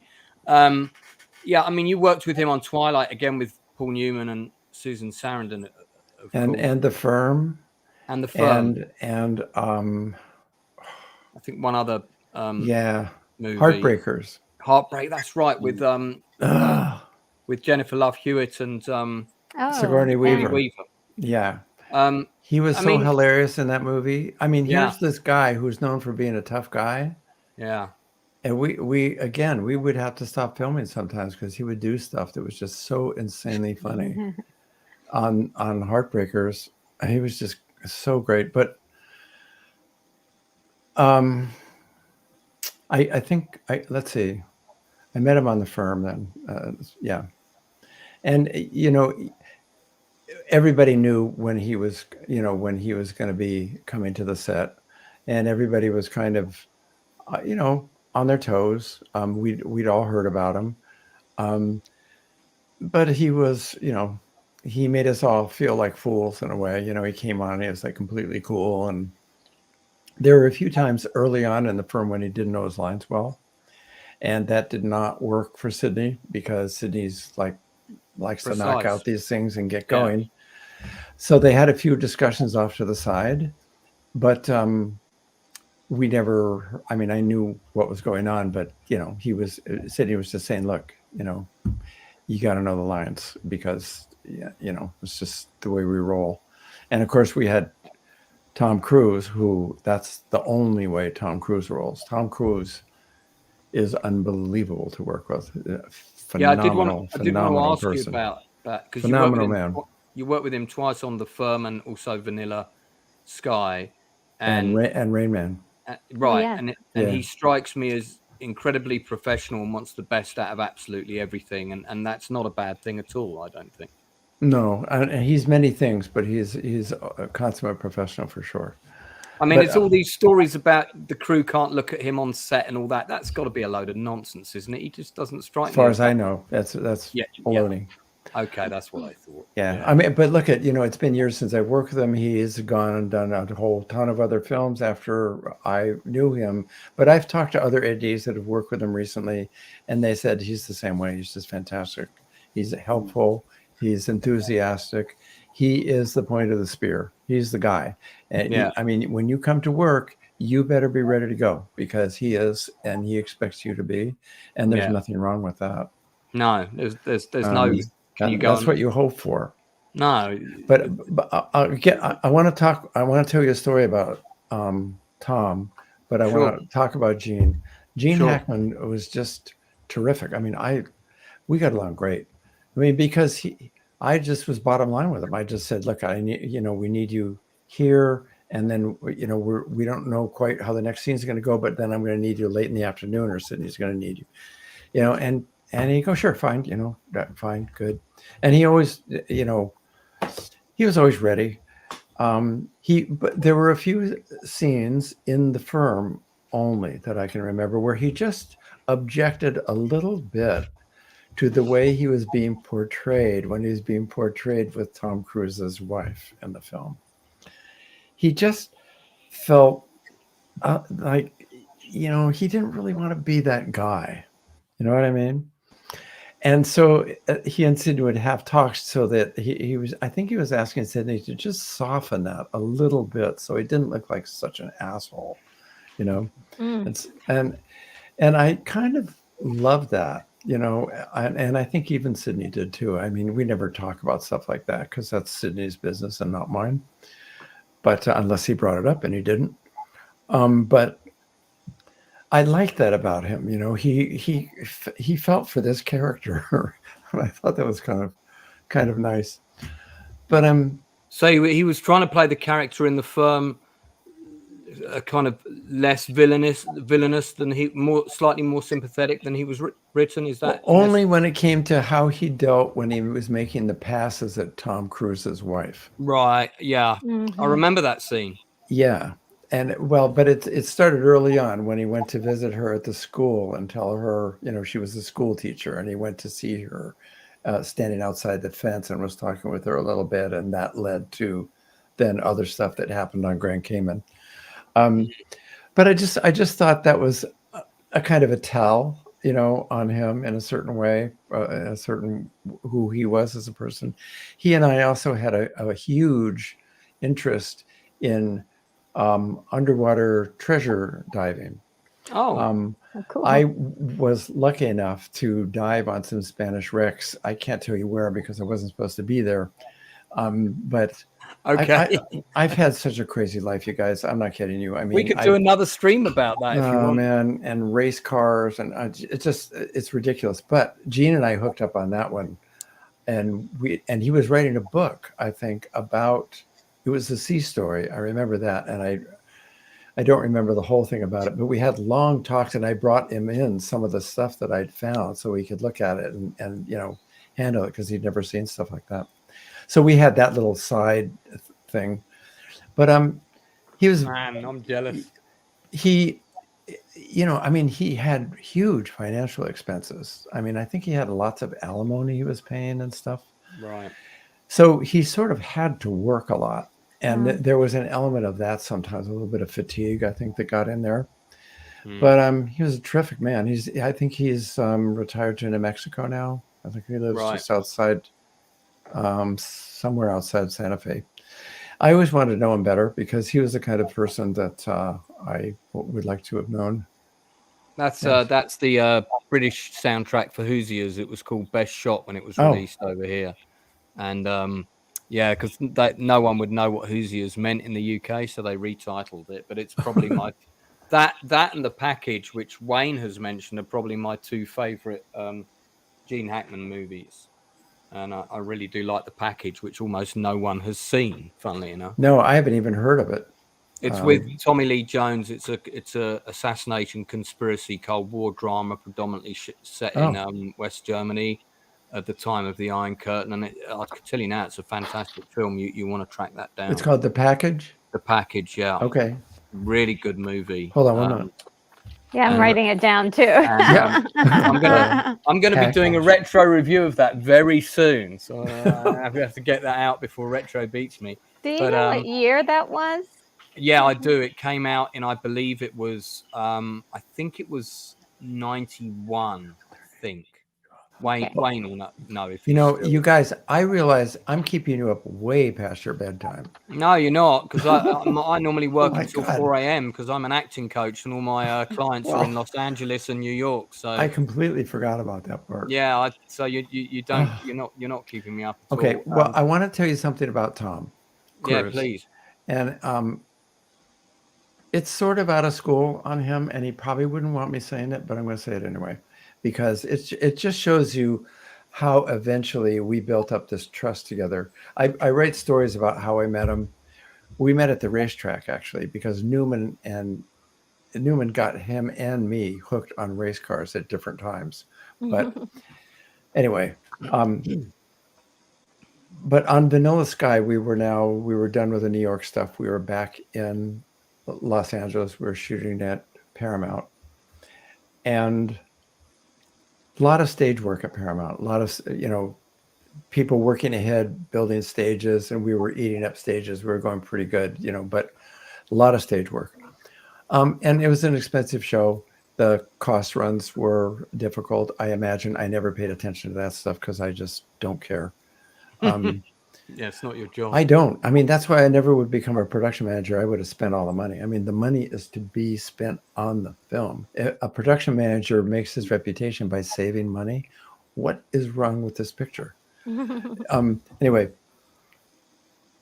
a rigging grip came to me. I think it was a rigging grip, and I was kind of friends with him. And he said, this set you're supposed to move to in 3 days?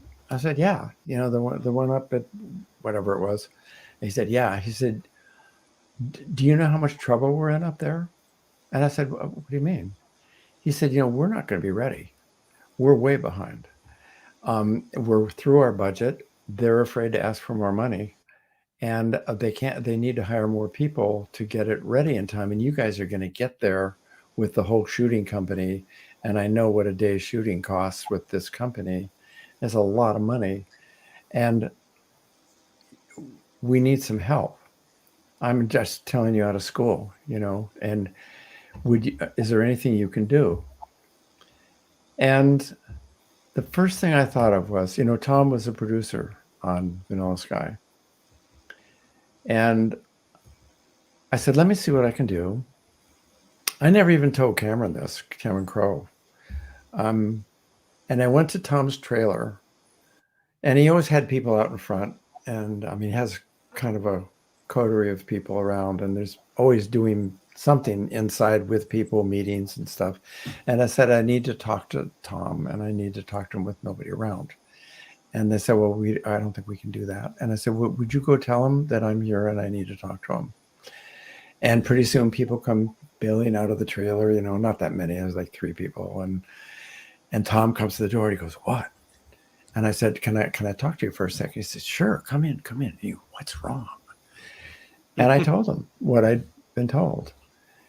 And I said, so I was thinking, what if you went to Cameron and John Toll, the cinematographer, and asked them to go with you at the lunch hour and go up, and could you all go up so you could have a look at the set that you were going to be moving to, so you could get a feel for the set?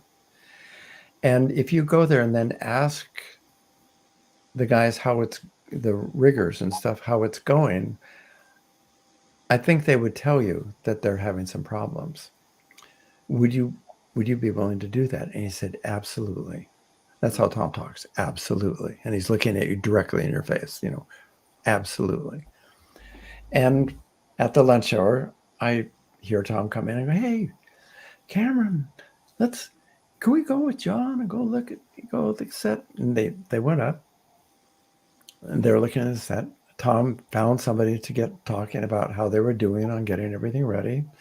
And the guy came out with what was going on. And it wound up, Tom said, "Okay, here's what you do. Hire anybody you need for whatever hours you need.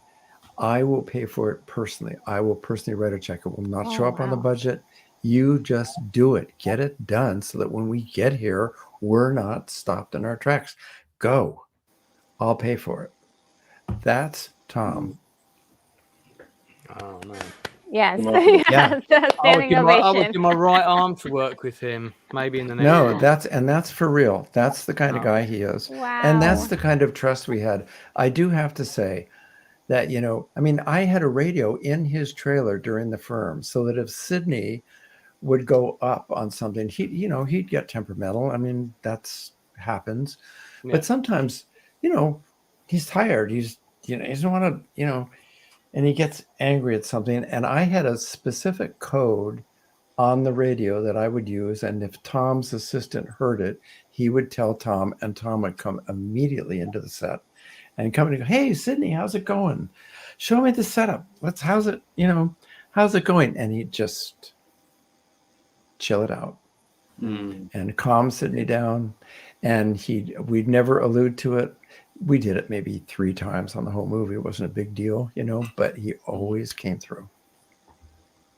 I think sort of segueing towards the end, one of the things I'd like to talk about is a bit more personal, but it's certainly something that resonates with me because I really feel that this industry cost me the most important relationship in my life for one reason or another. And I read with great interest that you took a break in your career, when you'd hit 47 movies, and I think that you were conscious of the fact that you were not spending as much time as you should with your newborns and wife and so forth. And then you didn't go back. It kind of became a permanent break.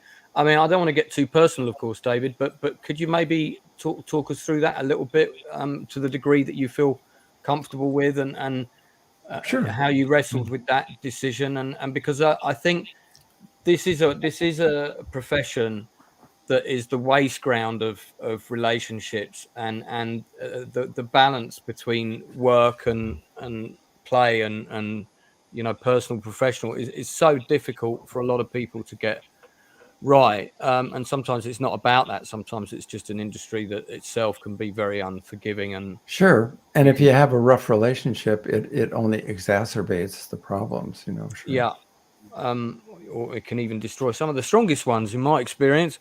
But just maybe talk us through that a little bit and your decision that you took a break. I started film later than most people, and I got married much later than most people, and I had kids later than most people. So I think the awareness started with me when I was doing The Interpreter in New York, and it was my daughter's 5th birthday, I think, or 6th, and I caught a flight across country with Sydney, who had some business he had to do in LA, but I got a flight and then I booked a commercial flight back because my daughter was having a birthday party at this crazy place, Chuck E. Cheese, or it's just a crazy place that, thank God, has gone under, but it used to be a party place for little kids to have birthday parties. And I showed up at my daughter's birthday party as a surprise. And it really did surprise her. And then I had to leave that party, go to the airport and fly back to New York and go to work. And I got a note from my daughter about a week later. And she said, "Daddy, the best birthday present I had was when you came to my party." And that started something that was there anyway, but it just brought it into sharper relief. So that was one part of it. And also The Interpreter was an intensely difficult film for many reasons. And I actually was going to stop at that point, and then Michael Hausman said, "Oh, okay, so you don't want to do All the Kingsmen in New Orleans with me, fine, but let's just go to lunch in Santa Monica. I'm here in town." And I knew I was a dead duck, because by the time I got up from lunch, I'd signed to do the film. But that was the last film I worked on, and I wanted The Interpreter to be, but this was. So that was one part of it. The other part of it was I got to an experiential point where there were a lot of directors coming in that wanted to kind of reinvent the wheel with a lot of stuff, and you knew it wasn't going to work out, but you couldn't really tell them because they were going to do it a certain way. And I didn't like that kind of relationship with an assistant director and a director. That was the small part. Then my daughter, my wife bid on 2 free gymnastics lessons at a PTA raffle at her elementary school. This is a true story, and I'll try to make it quick, but this is honestly what happened. Take your time. And you bid, each person bids, the next line down bids more, and then the person who bids the most at the end of the evening gets the raffle thing. And they were raffling off vacations and ridiculous things. And my wife, I said, "What did we just buy?" And she said, "No, I'm just getting the bidding started. It was for 2 free gymnastics lessons at some little gym out in Gere, which was about a half-hour drive from our canyon home." At the end of the evening, nobody else had bid on these 2 free gymnastics lessons. So we won them. About a week after that, I asked my daughter if she'd want to go to the gym and see what gymnastics was like. Maybe she would be interested. She said, "Okay." So we took her out. My wife and I took her out. She was little, a real skinny little girl, 35 pounds, kind of, ate her meal standing up, did her homework standing up, wired, very energetic person. They were walking her through the gym. They wouldn't allow the parents to come out. They were showing Natalie at the gym and the kinds of things. And they had girls on the balance beam and stuff like that. That's artistic gymnastics, right? Mm-hmm. Across the room, there's a woman leaned against the wall, watching everything my daughter is doing. All the way, everywhere she went, she just watched her with her jaw kind of jutted forward. Another coach, obviously Russian. I mean, just, you could tell. She appeared beside my wife and I, and she said, "I wonder if your daughter would consider taking one of those lessons with me. I coach rhythmic gymnastics, and I think I could do something with that girl." Those are the words she used. "I think I could do something with that girl." What did she see in a 35-pound kid walking around? My daughter went to the national championships for every level she competed in from Southern California. She won the championship and then went to the national championships. I have no idea what this woman saw. And then the national team noticed her, and they asked her to be on a group rhythmic gymnastics team, which is 5 girls doing a rhythmic. Those are girls with the hoops and the ribbons and stuff. Yeah. And they were doing a pilot program for 4 years, trying to get an American team into the Olympics. They'd never been able to do it. They've been trying, and they now had some money that they put aside. It's a totally parent-funded sport. I took her everywhere. I was telling you that at the beginning of our talk. Anyway, that's what took me away from film. That combination of things. But it was mainly the fact that now I jumped into another way of life, being a first AD for my daughter. And I also have a son who's, 2 or 3 years older than my daughter. And so when we moved to Illinois, my wife had to stay with my son. Then we traded places while I took my son around to colleges and stuff because, and graduating high school and getting his driver's license. And then we leased our house in LA. We moved to Illinois for 4 years with our daughter, and my son went to school at Cooper Union in New York, which is a fully paid scholarship for 4 years. That was kind of his contribution. So that's what happened. And I don't miss film at all. I miss the people. I mean, the summary of that, the salient point for that really for me is you quit your job to spend more time with your daughter, and I can't think of a more valid reason. My family, yeah. I've never done anything better than being a dad and a husband. I just haven't. That's been the highlight of my life. Oh man, you're gonna make me cry because Yes. that's my biggest regret in life is not having kids. So you know, and I Oh man, it is unbelievable. It is amazing. I mean, I'm amazed even now. My kids are grown up. My daughter works for LA28, which is the organization, a branch of the Olympic Committee putting together the Olympics for Los Angeles in 2028. My son is working up in a national park in Point Reyes Station up in Marin County, clearing 150 miles of trails because that's what he loves to do, and doing art on the side. My wife is ridiculously cool. She gets up at 5:30 in the morning and goes surfing. I mean, come on, you know, why would I go back to film? I mean, I love this. David Macy said maybe when your family is a little older and you're bored with your retirement, would you ever go back? You guys, I'm 81. I don't think I could. You're 81? Wow, you don't look 81, man. No. Sorry, you look younger than me, and I'm 52.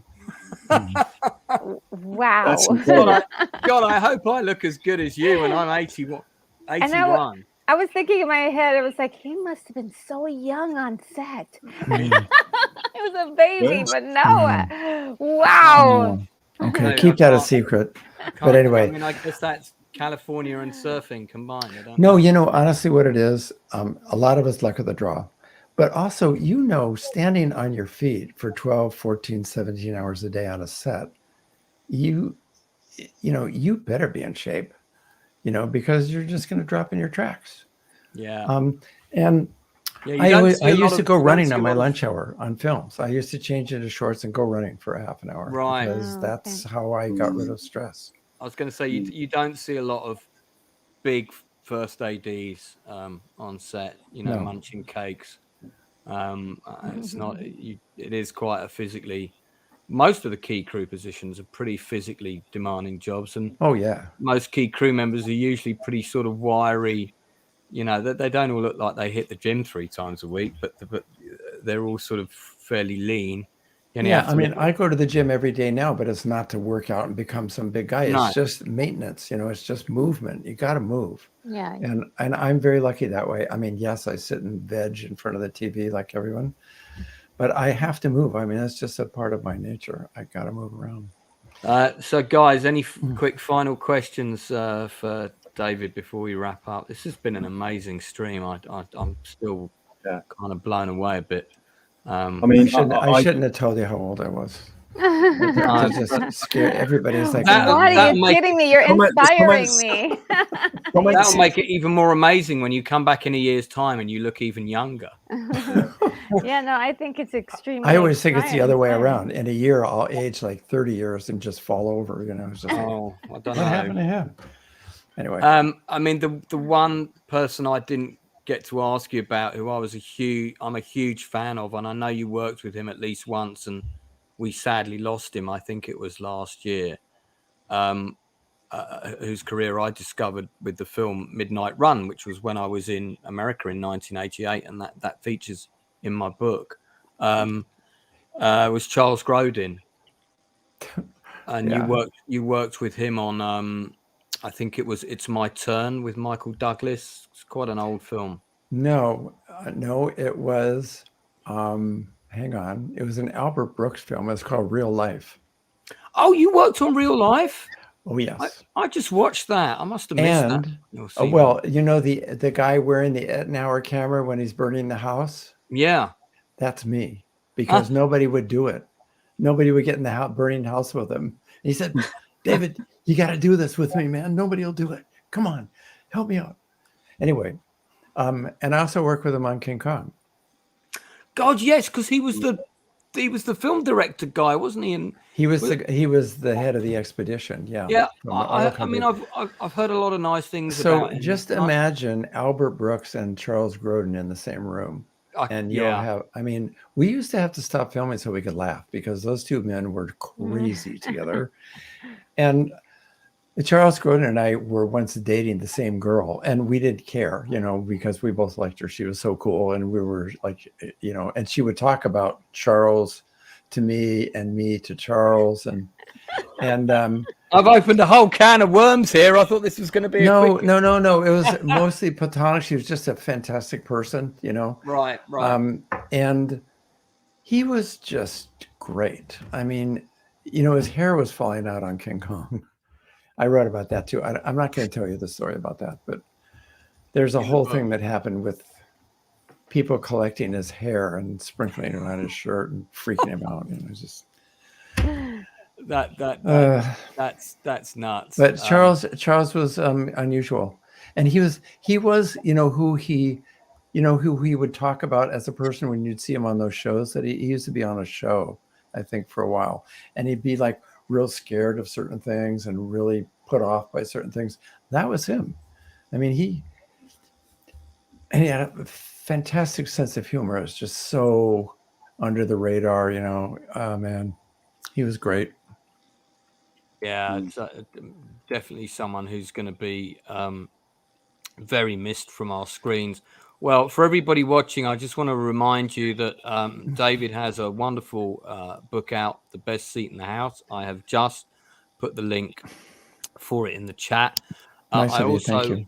I also want to say a big thanks to Wayne Byrne, who put me in touch with David so this interview could happen. I'm currently reading his excellent book about Burt Reynolds on screen. And David and I are going to do a stream where we talk about our top 5 favorite Burt Reynolds movies. So that retro, if you want to get in on that, I'm sure there'll be a few oldies in there. Sure. But just fantastic. I mean, David, as a final thought, what would be, I know you left the industry in, was it 2005, thereabouts? Yeah. For somebody wanting to sort of get into the career now of being a crew person on set, if the younger you, if the older you could turn around to the younger you and give a piece of advice, apart from, you know, don't forget to quit in 2005 to spend more time with your daughter, which obviously would be the best piece of advice. What would you say to yourself or to a young person, you know, wanting to embark on in this crazy industry of ours? Well, first of all, the industry has changed a lot. I mean, I think we can all agree with that. I don't like the way a lot of the financial stuff with crews is being handled right now, and that includes Directors Guild people. There are a lot of companies out there trying to hold down the costs, and they're not treating crews very well. But, or not but, and if you feel like this is something you want to try, please go for it. Please don't believe what anybody says in the negative parts, because, you know, anything you do in life is going to be hard. If you want to do something well, it's not going to be easy. You're going to have to put yourself out there. Don't worry about that stuff. If this interests you, if you have stories to tell, or you think you want to be a grip, or you think you might want to be an AD, and please believe me, when you're speaking on behalf of a crew and a director, it is one of the most wonderful gifts that people can give you, their trust, you know. Go for it. Just do it, learn it. And it's not film school. It won't be like film school, and that's okay. You know, at least it'll give you a basis. But, you know, go out, learn about it, try different things, start at the bottom. Don't be afraid to start at the bottom. You won't know things. If you start at the top, you're not going to know what anybody's doing underneath you at all. You're not going to understand a film crew. You're not going to understand how cool most of those people are and how much work they do with no attaboys at all. And they don't expect it. But they're the people who are making the movie. If you're the producer, you are not making the movie. P.S. Hate to tell you, the crew is making the movie. The director is making the movie. You know, if you're lucky enough to work on a functional film crew with a good script and a good director, there's not many things that top it. That's definitely true. Some of the best times in my life have definitely been spent with Alex up a mountain, and people shouldn't read anything else into that. But yeah, no, we had some wonderful times shooting the movie together. Going back to that story that we mentioned to you earlier about the shot that we got where we came up with the solution. Yes. Here you go. I've got a photograph of us all climbing up that mountain. And there's my DOP. Yeah. That's me at the front, and that's me with the DOP on the top talking about the shot. That looks like a hell of a climb. I think, Alex, I think you took these photos, mate, because you're not in them, but I think you took these. That's right. Yeah. You did. Yeah. So, was it as far up and as steep as it looks? Yeah. Oh God, yeah. And I mean, there was a lot of loose rocks, and that's why I was pretty nervous about. And that was a book, sort of a photo album of the shoot that I made as a thank you for a couple of my producers and crew. But yeah, those were the best times. You guys understand then what I said. Yeah. I mean, I don't know. I mean, I haven't done many things that beat that as far as work, No, but yeah, personal stuff. Hi, Wayne. Big Sweet love Wayne. from Wayne, of course. Keith, one of mine and Retro's regulars, one of her moderators. Nerdly, I think, is suggesting, Alex, that's Brokeback Mountain 2. That was not the film we were making. I just need to point out. I mean, this has been an amazing stream. We could easily go on for another hour. And look, if you ever want to come back on the channel, between me and Retro, we'd easily have another hour's or two's worth of questions, because I'm sure that there's so many other things I could have talked to you about. But this has been a really involved and encompassing chat without giving away too many of the nuggets and sweeties from your book, which I urge everyone to go and buy. But I think it's been not only insightful for us, but I think exactly what I want on the channel, which is insightful conversations about the industry for people who are either working in it already or want to work in it. Well, if I can ever help, I'll be back. Thank you. Just ask. Well, it's down to the generosity to of this is industry interview number 33, I think, for me on the channel, and it's down to the generosity of people like yourself that I've got them. So I really just want to sincerely thank you for giving up your time, especially on Father's Day, which I completely forgot this was. That's when your dad's no longer alive, you tend to kind of part. I have a film family; they understand. Well, please express our best to your film family, and I think we probably should let you go and be with them now. But David, thank you a million. You're welcome. Yes, thank you, David. Really, thank you for inviting me. You're welcome, Retro Girl. I love that. And So anybody that buys David's book, please do a review for it on Amazon. I cannot tell you how important those reviews are on You are Amazon. so right. So if you do purchase the book, or you purchase one of Wayne's books, he's got several on there, or one of my books, don't forget my book about my time in America is now out, 1988, with my Die Hard cover.